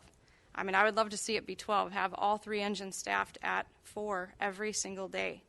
I know that sounds huge, but it can be done. And I implore you to please look at that. Please look into something that would maintain that minimum staffing every single day. Use these staff members that we would potentially be hiring to make sure that we fully staff our rigs at all times. Thank you very much. Thank you.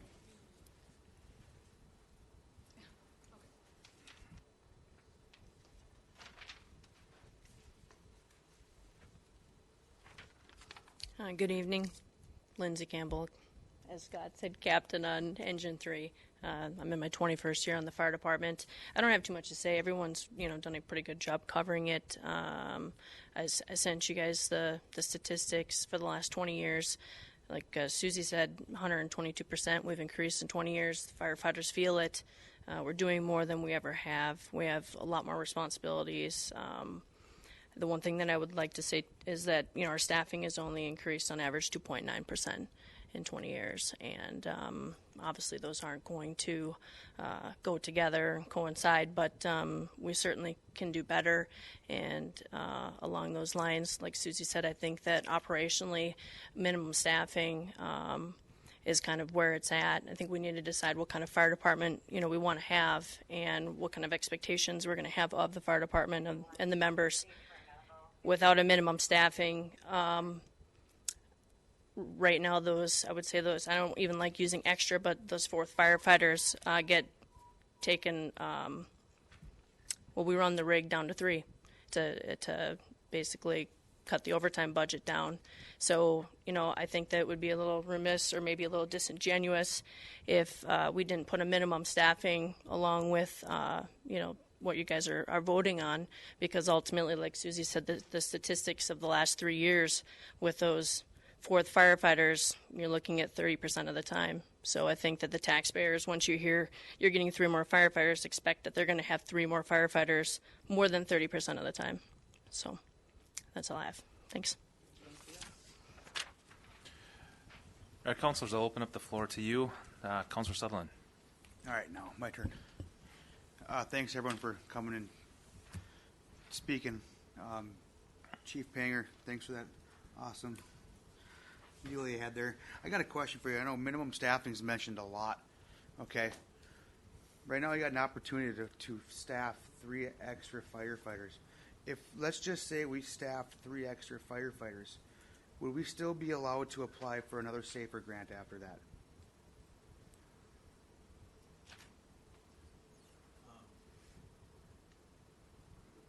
After the 3 on? If we were to hire, just to say we were to hire 3, would we be allowed to apply or for that SAFER grant again for 3 more firefighters? Sure.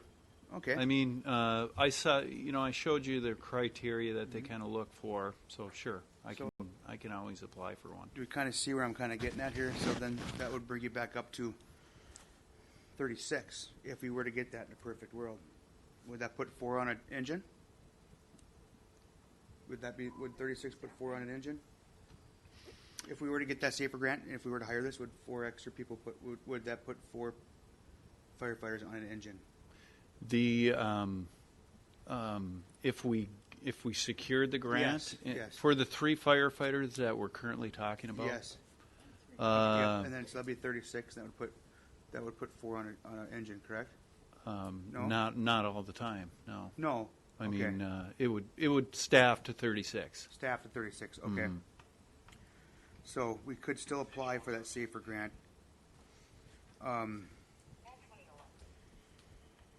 So I guess we're right back to where we were last time we were at this meeting. We all want 3 more firefighters. Mm-hmm. We have a way to do it sitting right in front of us.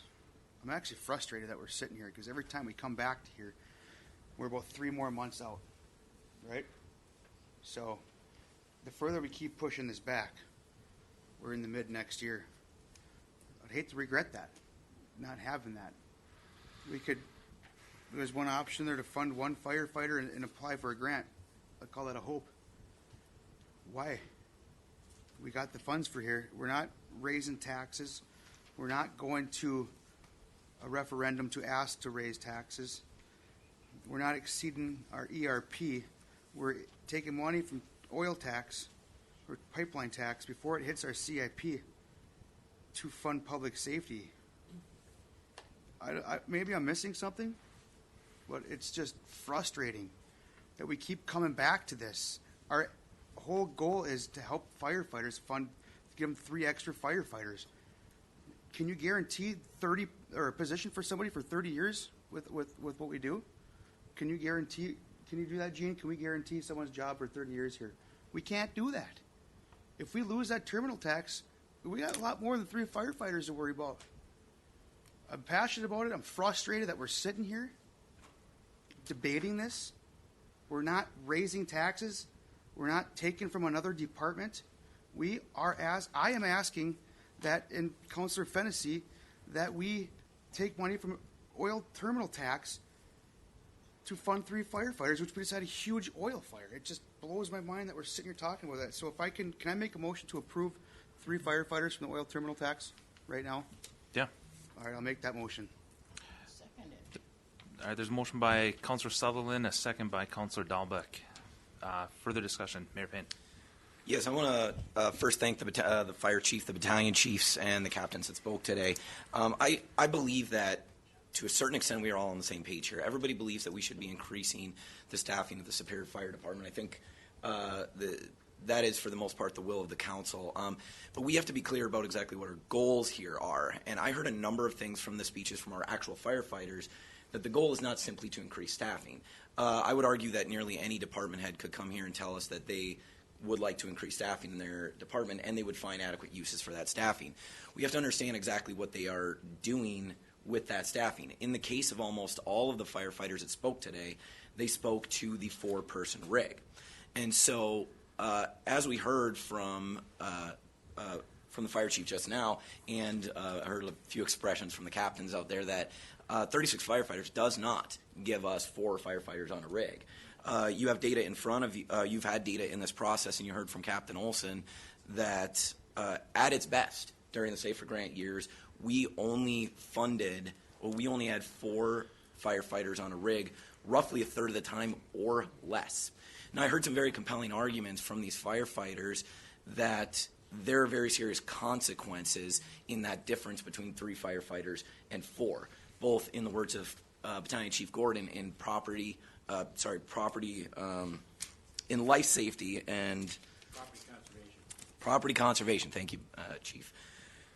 That means that if we fund this exactly as proposed, we will be going to a system that is better some of the time, but as you can see from the documents that I've provided you, largely caps it there. It would be very, very difficult financially to move forward from that point. I understand Councillor Sutherland's frustration, but when we are talking about financial decisions this large, it requires a great deal of consideration. The reason the fire chief, or maybe it was Battalion Chief Gordon, mentioned that the conversation was very difficult several years ago, and the fire chief expressed pleasure that we were even talking about this at all. The reason that we have not talked about it for so many years is because it is an incredibly expensive proposition. Councillor Sutherland is not correct when he says that this does not raise taxes. If you look at the current budget projections in almost any plan here, to even achieve the deficits as small as they are listed here, every single year from this point forward has tax increases built into it. Every single year. To pass this motion as currently presented would also take the CIP that I've presented to you and drive that into a deficit in future years to the tune of about $200,000. That's not to say we can't still do that, have 3 firefighters, correct that deficit through a couple of cuts, hope that maybe we get a little bit more terminal tax money in the future to help offset that. My argument to you, councilors, is that you don't have to.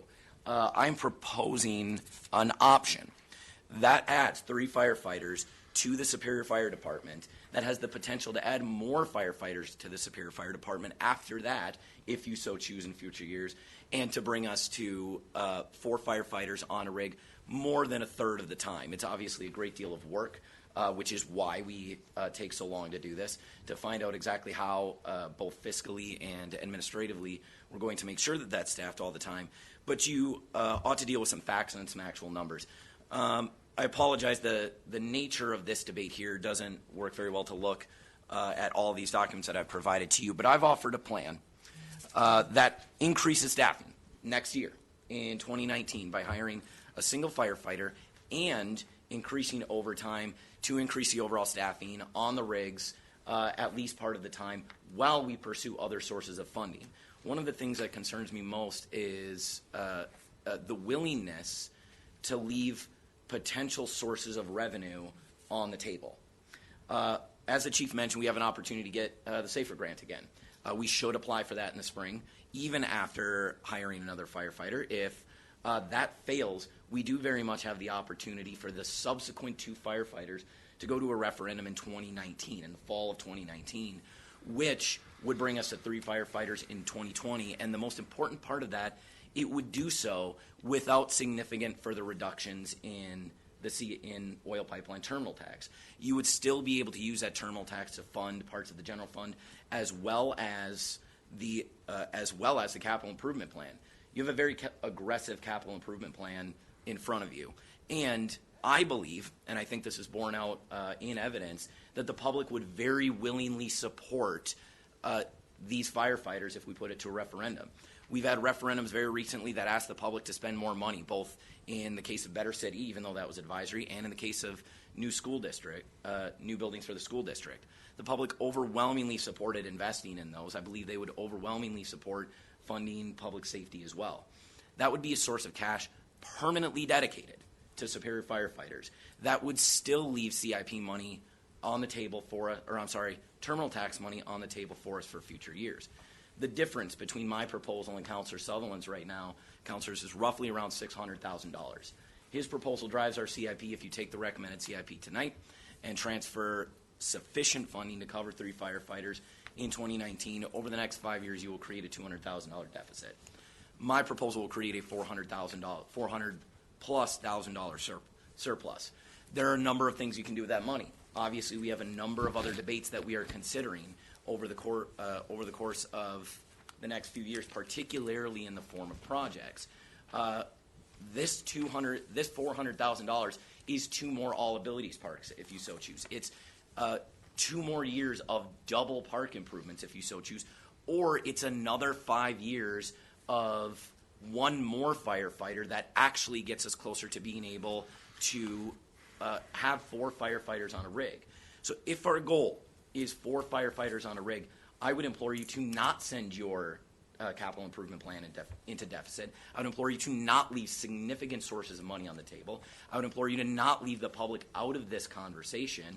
And I would implore you to not cap yourself at 3 firefighters. You've heard very compelling testimony from our firefighters that those 4 firefighters on a rig save lives. They increase public safety. And to leave those rigs 2/3 of the time or more understaffed by the admission of almost every firefighter that spoke here is irresponsible. So if we have a plan in front of us, we should approve a plan that actually puts us on a meaningful financial path over the next 5 years to bringing not just 3 firefighters, but offers us the potential to have more and to actually do what our firefighters are asking us to do. Councilors, while you have a motion on the table, you can recommend whatever you like to the City Council meeting at November 20th. I am going to recommend that in the year 2019, you amend at the November 20th meeting the 2019 general fund budget to increase the fire department's overtime budget to $22,000 and decrease the contingency by the same amount, because that would bring the overtime budget to the actual average that they have been using, and to increase the fire department salaries and benefits by $77,741 and increase terminal tax revenue by the same. Thank you. Any further discussion? Councilor Sweeney. Thank you. I have a series of questions. I don't know who could answer this one. I assume the chief. The ISO report is a benchmark report. Yes. It's a critical report for us. It is. And it was done the last it was done, as I understand, 2014. Yes. In there. And our rating was. It was prior to the report was a 5. It was a split rating of 5.9, and then it was improved to a 3. So, and I know they changed the rating system, but is that a good rating? Yeah, that's a good rating. Very good. That's up top 13% in the country. Top 13%. Okay. And one could have that every 5 years. Is that roughly when they do it? I believe they've changed it. I haven't been contacted, but I'm anticipating 5 years. So we're in the upper 13%. Yeah. With that rating, I mean. Yep. Okay. And during that same time frame, what was our staffing? That was it was during SAFER, so we had 36. For those in 2014, 15. 15? Okay. And that was done with 36 was full staff, Yes. right? Okay. Mhm. And so, what is the percentage of? I heard Mayor Jim say, what is the percentage of full crew or four on a? It's not an engine. What's the proper term for? Yeah, engine. Okay.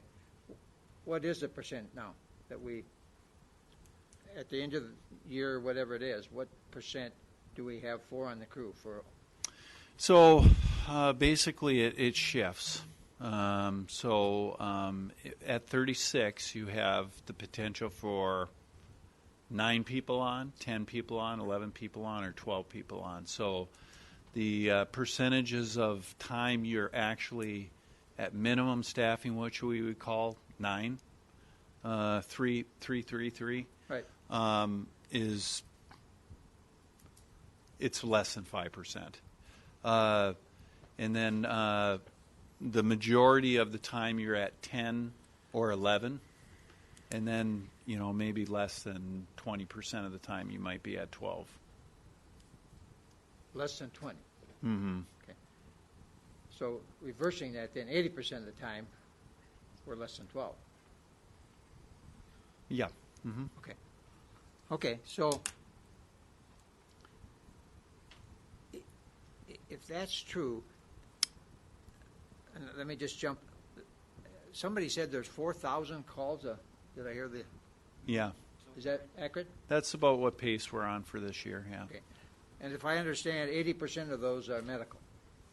Yeah, close to 80, maybe 75. And the average number of fires in a year, home, apartments, all of those.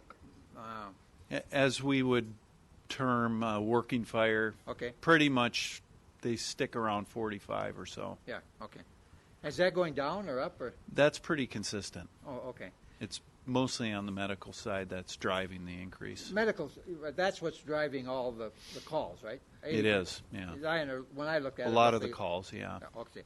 So 20% of the calls are fire, whether they be apartments, houses, cars, open field, whatever else they are. Right. When you include other fires, not structure fires, it's more. Yeah, it's more Around than 90? 45. Yeah. Yeah, 90. Okay. So are we? And I'm not making light of fires at all, because. But are we putting a lot of emphasis on? And when I know I can get in trouble saying this, but 20% of the time, 20% of the calls are fires. Okay. And I think 19 were fires in an open field. Okay, and so the home apartments, those are around 40. Okay, so 40 over whatever the number was, we're on track to do 4,000. Is that what they said? Yeah. Okay, so all I'm wondering is, out loud, are we putting too much emphasis on one aspect of the fire department and not another on the other aspect of the fire department? I think we can't lose sight of both aspects, and that's what SAFER really defines that as. It's not just fire, it's emergency response. So it's all calls that you may have that this staffing standard is for that. Okay. All right. And so of the firefighters we have, as I understand when I talk to you, overtime is some of the gentlemen or ladies talked about reducing the overtime from the standpoint of giving the firefighters time off. Right? Yeah. But there's not mandatory overtime, right? There is in a segment, but there's another where you sign up for overtime or you're on it and then you get off it if you don't want to be on it. Right. Okay. So if if somebody did not want to have overtime for year, whatever it is, they can sign off and They not be can on it, get off the list, yes. right? Mm-hmm. Okay. So I don't know, and Gene could probably answer, I don't know what percentage of overtime, where we are on that, but do you know, Gene, offhand, what our percentage of overtime is right now in relation to salary and wages? The average over many, many years, without the SAFER grant is 6.1%. Is what? Is 6.1%. That is without SAFER positions. When we had the SAFER grant, it averaged 4 point something. And what I mean is of total salaries. And talking numbers here, we're talking about 180,000 of roughly 4 point some, or 3 point some million. I'm just going off the top of my head. Okay. Did that answer your question? It doesn't look like it did. Well, no, I'm sure it's accurate, but it's confusing to me. 6.1%, all OT is only 6.1%. Correct. Of, yes. Of total salaries. You said 4 million. Is 4 million salary, wages, fringe, or just salary, wages? The 6.1% is of just salaries. Okay. I actually have that here. It's interesting. So, my last question then. I have more questions, but I can't monopolize. Have we, in our benchmark cities, which is 17 to 30,000 people, have we ever anybody looked at those other cities to see where they are in terms of the very questions I asked and other people have asked? Our OT, our full crew, if you will, what percent of that? Have we ever looked at that to see? I have not looked at it. And as long as I have the microphone here, quick correction, it's 6.8%. Okay.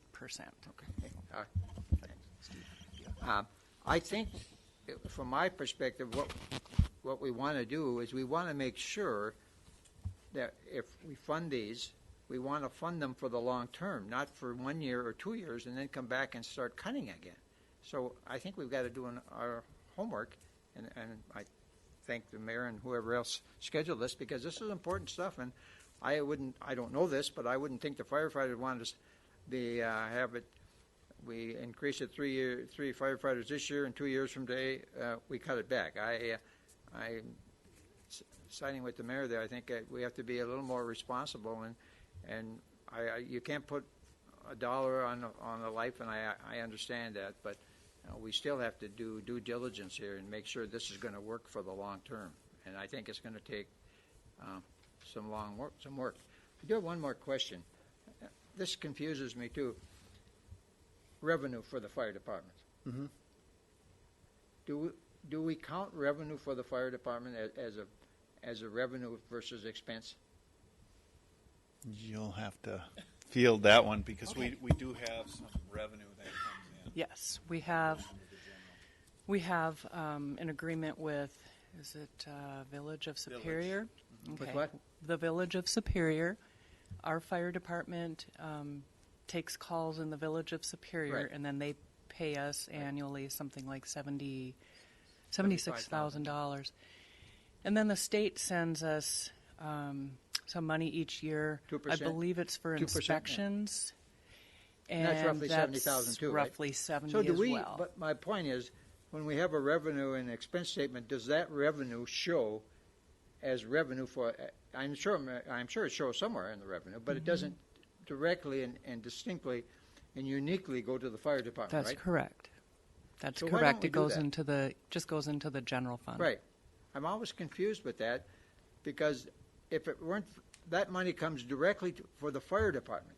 I mean, if we didn't have a fire department, we're obviously not going to get $75,000 from the village.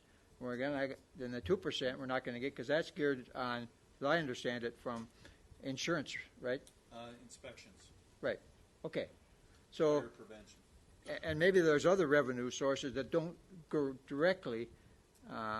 It would seem to me, the little I understand this, that you ought to take the revenue that's directly affected and directly caused by the fire department and at least show that at some level of revenue and expenses. I don't know what that would do. Well, in this case, it'd be roughly 150 grand, by the 2% and the 75,000 from the village. And I don't know if there are others. There are other grants I know we get, right? We get some from the refinery and some from the pipeline. You know, Burlington Northern gave us one, I think. Some of the, yeah, we have several grants. So do we show? Are all those not shown as revenue for the fire department? We don't do that for any of our Yeah, departments. I know. If you were to go to the county, they do.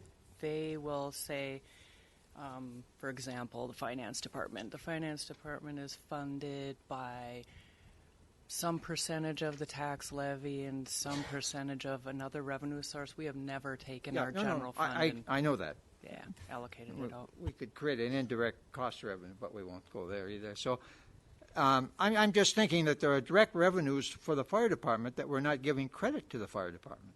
Now, maybe we don't want to do that and shouldn't do that, but I think in the discussion, at least ought to be on the table to know what revenue that comes directly from the fire department, distinctly and 100% because we have a fire department.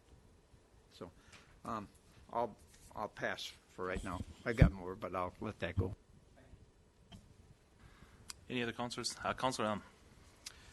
And this is directed, continuing on the finance end of things, this is directed to Director Vito. And perhaps this question has been answered in the past, but choosing between fulfilling the 3 firefighters compared to scenario 2 here, which is 1, and then adding more in the future, this looks like our state revenues are affected in terms of income from the state. Can you reiterate or state why that is, why we're getting less?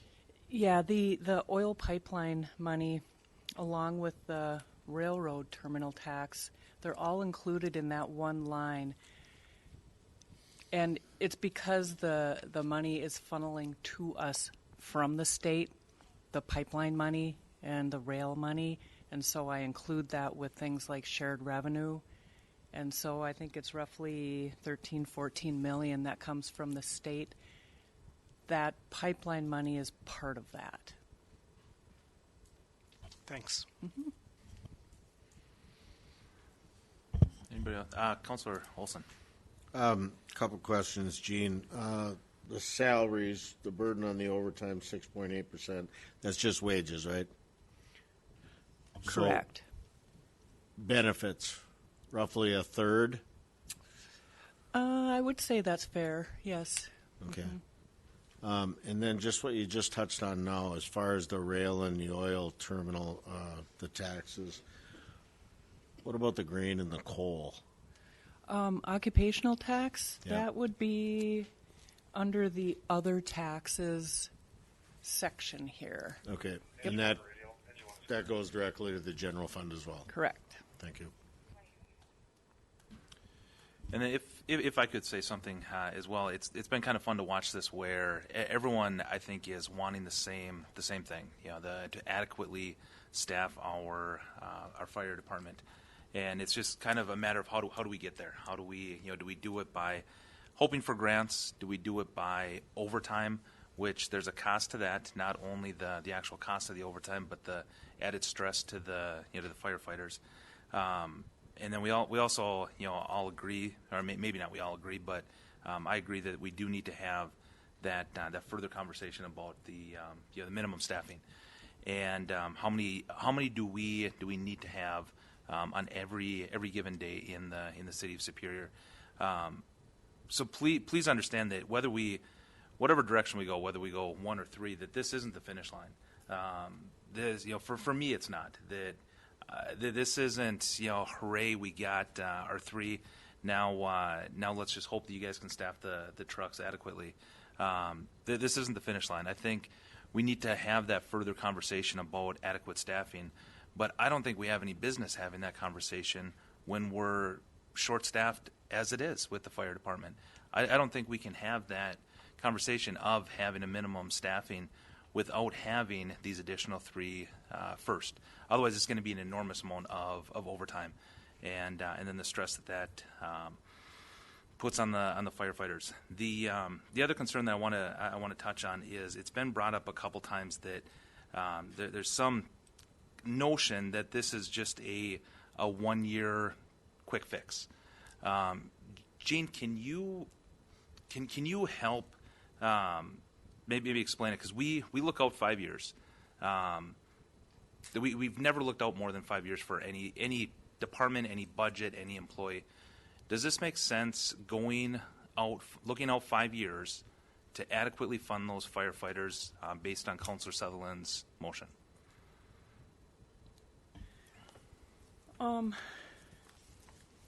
Well, I'll answer it in a couple ways. When I look at these projections, I don't see anything that I think is going to change these projections. Otherwise, I obviously would have put them in. So there's things that really affect our general fund budget. Two main things: shared revenue and property tax levy freezes.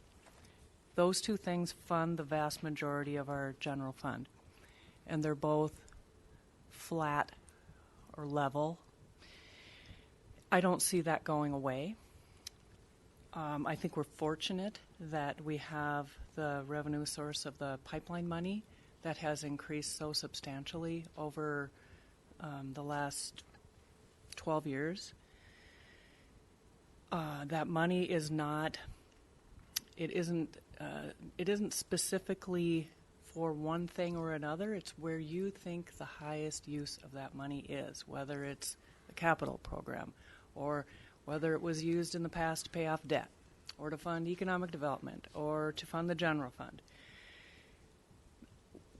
I guess what strikes me when I look at all these scenarios that are in front of you, no matter what you do, you're going to be tapping into the pipeline money to balance the general fund no matter what you do, if you want to balance the general fund and not make cuts.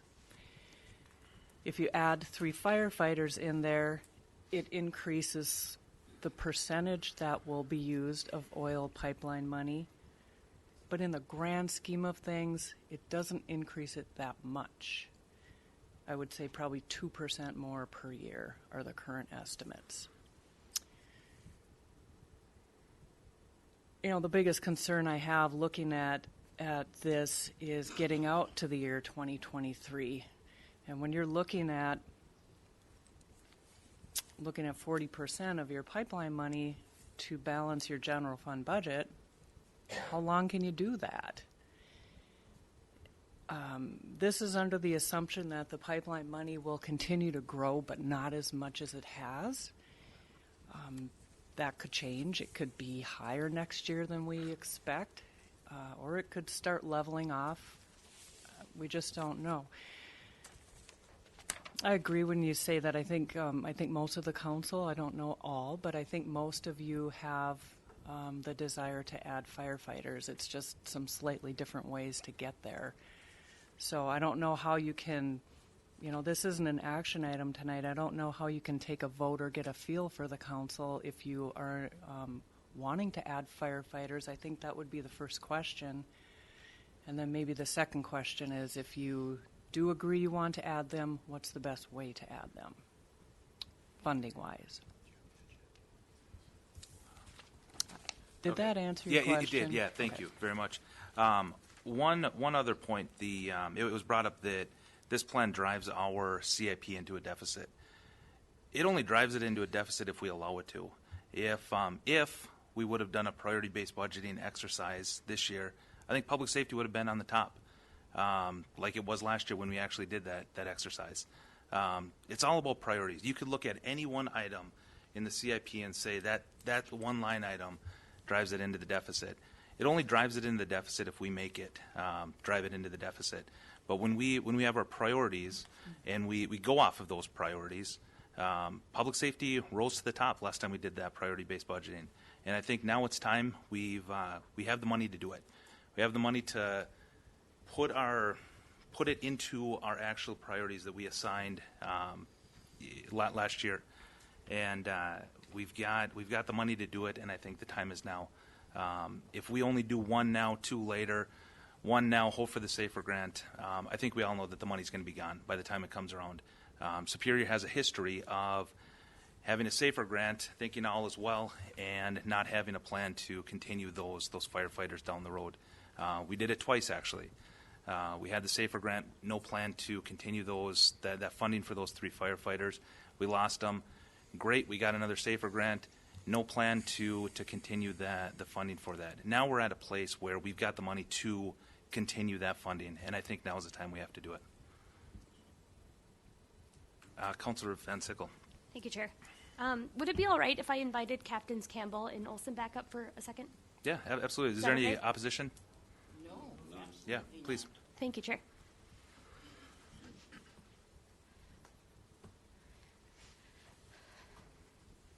Thank you.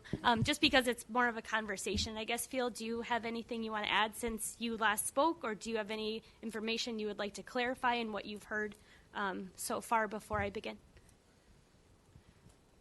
Well, I guess I've heard a few points tonight that make me cringe a little bit. I know Councillor Sweeney brought up, are we overly focused on the fact that we don't have that many fires in the year, and we're talking about staffing our firefighters at a level where we can operate better on fire ground. And I believe Captain Tribby spoke about a code that his crew just worked where all hands on deck were busy. And I can say personally that just this year my crew has responded to a number of those where all 4 of us were quite busy. It's not just about fire ground. It's about medicals, and our medicals are changing drastically these days too. We have a huge drug problem here in the city of Superior. I think we're all very aware of that. I just worked yesterday, and we had an overdose. So those are very tough calls to work. They're very involved calls to work. We are doing CPR on these people. We're administering Narcan. I don't know how many of you in this room have actively done CPR, but it's a very labor-intensive activity for sure, and it's something that we do quite a bit, and that takes a lot of people. You can really only pull a few rounds of CPR before you're tapping out, and you need to move on and do the airway and have your next person step in and do that. So to say that we're overly focused on staffing for incidents that don't happen all that often, I would argue that and say that we have incidents that need the staffing much more often than just fireground operations. The statistics that were thrown out there by Chief Panger about how often we're actually staffed at 4, I don't know where those came from either. I actually sat with the logbooks that we keep at stations 2 and 3, went through every single day in those logbooks for the 4 years that we had the SAFER grant, and pulled the numbers to see how many times we had 4 on the engines. And it was not a third of the time. It was, just engine 2, which if you guys ever look at our roster, you see that engine 1 has 4 people listed on the roster. Engine 2 always has 4 people listed on the roster. And engine 3 currently only has 3 on the roster, but during the SAFER grant years had 4. The way that operates is if we start the day with 12, but if somebody's sick, vacation, then they shuffle people around to fill in their spots. They don't call in overtime. They don't mandatorily keep people at work. They just move people around. They take a firefighter from Station 3 and put him or her up at headquarters to work so that all the engines end up with 3 at a minimum. And, just for Engine 2 that should always have 4, which we heard that from our battalion chiefs, when they had the arson fires back in 1997, it was determined that we needed to have 4 on that engine at all times. That's my engine, and I would agree. We're the busiest engine in town. But during the SAFER grant years, we had the first year 94 days out of 365 days. Only 94 of those days did we have 4 people on that engine. The second year, we had 156 days out of 365 days. The third year, we had 150 days out of 366 days. And the fourth year, last year, only 127 days out of the 365 days that engine was staffed with 4. And our Engine 3 is staffed even less than that. Engine 3, in 2014, 60 days out of 365 days that it was staffed with 4. 2015, 70 days. 2016, 152 days. And last year in 2017, only 75 days. So I don't know where those statistics came from. I can tell you exactly where they came from me, and if anybody wants to look through the logbooks or look through my research, they're more than welcome to have at it. But I think the numbers that we have here are more accurate than what was talked about tonight. I just wanted to mention, Councilor Sweeney, we were kind of talking about the percentage of calls and the types of calls that we have. I think it was discussed roughly 80%, it's 78% of the calls that we currently do are medical. That other 22% is not just fires. We go to car accidents. We do high angle, low angle technical rescue. We have a plethora of different things that we do that break down that 22%. So I think it was a little bit confusing, and most of those technical things that we do require people. We have a generous amount of equipment through grants and partnerships, and quite frankly, we really don't have enough people to operate all that great equipment. Thank you.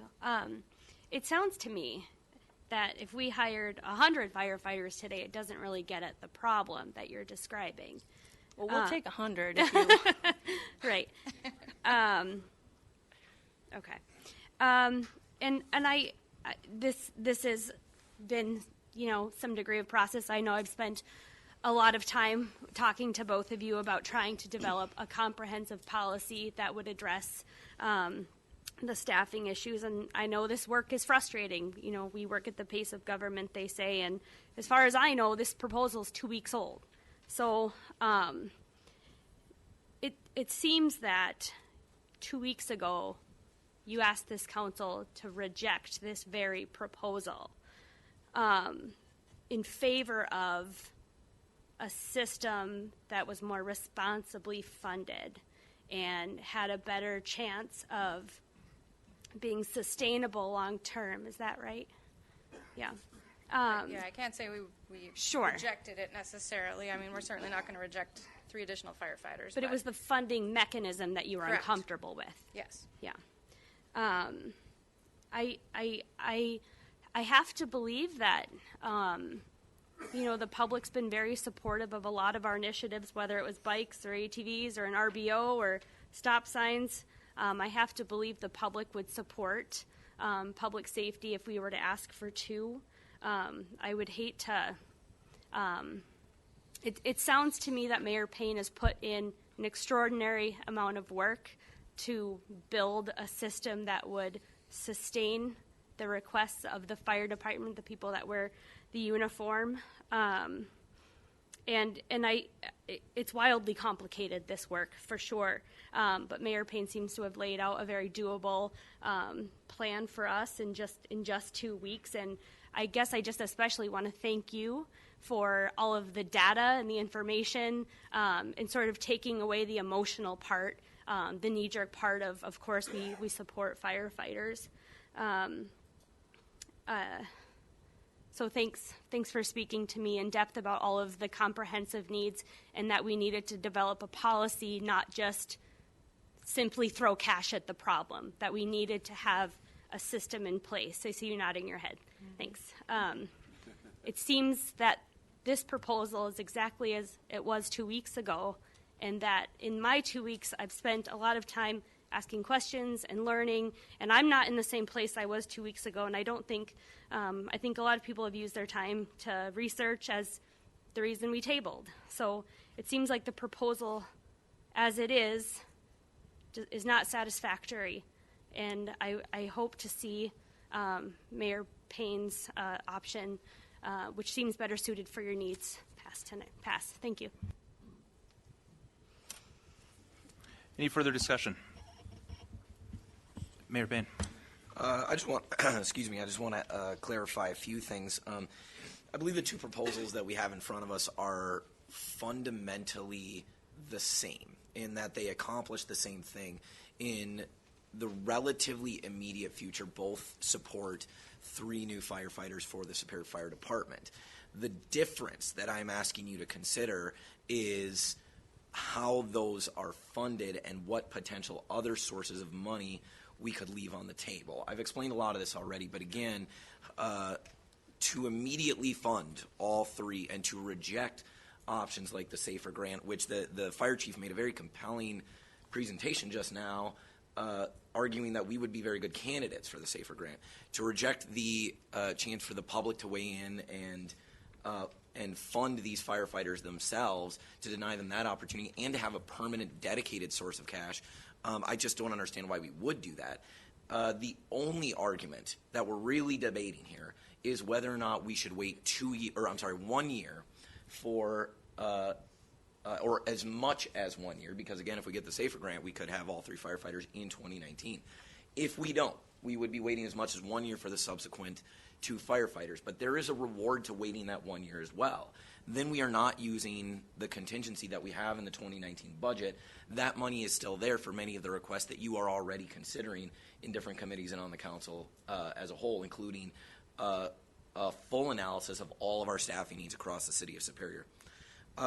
Councilor Fennessy made a very good point that why should we trust ourselves if we get the SAFER grant? The city of Superior has historically just taken the money while they had it and then let it go, and then they didn't fund it. That's true. The city of Superior has done that, but I haven't done that. I wasn't a part of the city of Superior at the time. I was part of the Douglas County Board, and every time we received grants for positions, we always developed a plan for how to fund them afterwards. That's how I practice government. And so I've offered you a plan, I believe, that shows you a significant amount of extra revenue by pursuing this. Up to $600,000 more revenue just by giving yourselves 1 year to bring this staffing up to 3 firefighters. You do increase staffing in 2019. You potentially get all 3 firefighters in 2019. You absolutely get to maintain major contingencies in your capital improvement plan, a capital improvement plan of which the majority of you have made requests. That nearly every department head has made requests. You have the opportunity, basically, if I could just sum it up, to have it all. Because if we didn't do that, if we rushed into this and just acted rashly, funding them immediately, we put ourselves in a stressful financial position. Again, I would encourage you to look at the deficits in our general fund projected for future years. These general funds are pretty slim now. Making enough cuts to fill these deficits is not going to be easy. This is after we raise the levy to the max. We have to actually cut the deficits much further than is listed here if we want to even maintain taxes at what they are now. So we have some very serious fiscal challenges in the next couple of years, and I believe I'm offering you an opportunity not just to meet those challenges, but to provide yourself with significantly more opportunities to do a number of things for the city of Superior, including the Superior Fire Department. After this discussion, we're moving on to the CIP I've proposed, and you'll see one of the things we've had to defer immediately after this discussion. The fire chief pointed out that we need major rebuilds and repairs to stations 2 and 3. We don't have the money in the current CIP to fund those. Follow my plan, you'll have the money to fund at least one and potentially do more work than that. Thank you. Any further discussion? I have a Councilor question. Mayor, what you're saying is we hire 1 firefighter now and 2 in the year 2019? Is that what you're saying? No, Counselor. What I'm proposing, all of the proposals speak to a change in the 2019 budget, Okay. both mine and Counselor Sutherland's. What I'm proposing is for the 2019 budget, we hire an additional firefighter there, increase overtime to what they're actually using so that they can increase the amount of staffing on rigs more than it currently is. Then immediately apply for the SAFER grant.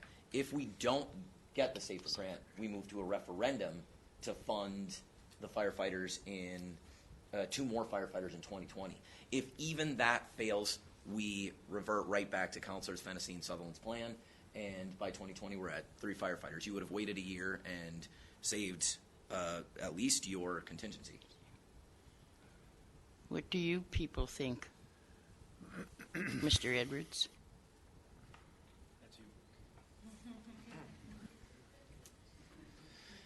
I've heard a lot of things. You know, when we talk about budgets and stuff, I'm not probably the best guy in the fire department to talk about that. Battalion Chief Gordon is much better at numbers than I am. I'm going to come at it more from a operations standpoint that says, you know, if I had more personnel, I could get the job done more efficiently with better outcomes in the end. It's as simple as that. And not only that, but it causes less stress on the firefighters that we already have. And less stressed firefighters do a better job than stressed firefighters do. Thank you. Any further discussion? Councillor Sweeney. Could you, if we're going to vote, could you read the proposal just before we're ready to vote? Yeah, it's. Is it basically just this one? Councillor Fantasy. Can I make one comment about the SAFER grant that I didn't give that information during my presentation, but I just want everyone to know the kind of the possibilities of getting a SAFER grant for basically writing it for the same 3 firefighters. So the last SAFER grant period, there was $345 million available. They awarded to 300 departments. So, you know, you're averaging a little over $1 million a grant. There's 4,500 career fire departments that are vying for those grants. And I already applied for a grant in 2017, a SAFER grant, and I was not successful. So I just want it. It may not matter as far as the plan goes, but I just want to make clear that it was pretty extraordinary to get 2 grants. It is not easy to get those. Even FEMA grants, only 10% of the departments in Wisconsin are successful at those every year, and I've got 4 in the last 5 years. So it's not easy to get them, and probably with the SAFER, as far as rewriting a grant for the same grant, we don't have the greatest chances. That doesn't mean we can't write the grant, which is what I said. You can always write a grant. I always do. But whether we're successful at it, I don't know. But, you know, I don't think our odds would be, you know, I wouldn't even think it's 50-50, on this particular grant. Okay, Jack, to your question, the motion on the floor is to fund 3 firefighters in 2019 with the increased oil pipeline terminal tax placed in the general fund. Basically, option number 2 that from the email that Gene sent out today. So it's funding all 3 right now. And councilors, I want to make it clear that this is not a committee of the whole with power to act. So all we're doing here is making a recommendation to the next council meeting. It'd be similar to any other a finance committee meeting or a Parks and Rec meeting where it's just a recommendation to the next council meeting in 2 weeks. Is there any other discussion?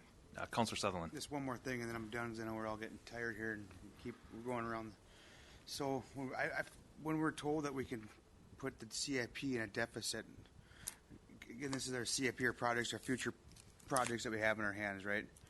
Are some of those projects or a lot of them one-time fees or one-time budget items, like in our CIP? Can we say a fair amount of them are one-time? They're not yearly. You're not paying into it.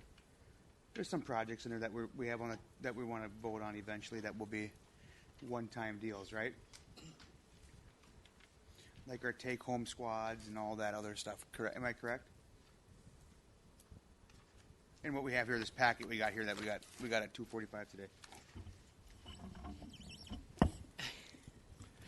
The counselor is basically correct. A number of the items in the CIP are single purchases. Okay, so now my next thing is, I know this is totally different than what we're debating right now. How much money do we have in our reserves? We're at over 10.1 million, right? 1.8 over. We're 1.8 million dollars over our reserves that we're holding over our taxpayers' heads that we could fund some of these projects. That's all I got to say. We don't need. Well, we're about 1.8 million over what they request us to be at. That's what I'm getting at. So some of these $200,000 projects, $50,000 projects, we don't need to fund that from the CIP. Councilor Van Sickle. Thank you, Chair. Question to Mayor Payne. CIP projects, do those typically incur maintenance costs? Depends on the project. Obviously, if you're building a structure, it's going to have maintenance costs, yes. You could reasonably expect everything in our CIP will at some point require maintenance costs? I mean, yes, if it's building something. There are some programmatic things that you're kind of splitting hairs on it, like building maintenance. I mean, it's a fund for building maintenance. But basically, yes, it's a capital improvement plan. Capital is generally a structure. Okay, and just one other question. If we were to add 3 firefighters in this fashion with no way of structurally supporting that in the long term, would that dramatically increase our overhead, which would, I assume, dramatically change our projected reserves and what we would need? I'm not sure I completely understand you, but this motion would technically only fund 2019, so it would require more significant transfers from the terminal tax in future years. Either we would have to be willing to decide that every single year to make those large transfers, which I've pointed out this council's historically not been willing to do that, or we'd have to create an ordinance mandating a percentage sufficient to fund them was automatically transferred annually. I guess I thought that our reserves were proportional to our operating budget. So if we were to dramatically increase that through a motion like this, wouldn't that dramatically increase the need of reserves that we would need to have? Yeah, I understand the question Okay. now, and maybe Director Vito wants to follow this up if I'm incorrect. But yes, so the size of the reserves that we need to have is a percentage of spending in the general fund. Mm-hmm. If you are increasing spending, you must have a larger amount of reserves. And therefore, the surplus amount that Councillor Sutherland mentions becomes smaller by doing this, yes. Okay. And in general, do you feel like the projects in the CIP would actually qualify to use our reserves for? Depends on the project. We have a city policy that prohibits using the reserves unless one, and again, I'll let Director Vito correct me if I'm wrong on this, but one, we must determine that there is an excess. That must be an act of council. And 2, it can only be done, I think, quote, to increase the efficiency of future operations of the city. So to fund one-time projects would be a violation of the policy. So it's not like a slush fund? No, I don't think we have any slush funds. Okay, thanks. Any further discussion? Councilor Olson. I would like to make a motion to refer this to the next meeting, as long as this is a discussion, and refer this to the December 20th Committee of the Whole with power to act. November 20, 2018. Committee of the Whole with power to act. I'll second that. There's been a motion and a second. All those in favor? Aye. Opposed? Motion carries. Point of parliamentary information, Mr. Chairman. I'm not sure what just happened. Did we refer the discussion or the recommendation? Well, it doesn't sound like we made a recommendation. It sounds like we referred the discussion. The discussion. Okay, thank you. With power to act. Right. So there is no recommendation. Thank you. Yes. Okay, Item 2, discussion of the 2019 capital improvement program revised and the 2020 capital improvement program proposed. and 2021 through 2024 capital improvement program that is tentative. Councilor Olson. I would like to make a motion to refer this to the November 20th, 2018 Committee of Whole with power to act. Just because of what we did with number one here, and I think they run into each other, so that's my motion. Okay, there's a motion and a second to refer. Is there any discussion? All right, all those in favor say aye. Aye. Opposed? Motion carries. All right, we stand adjourned.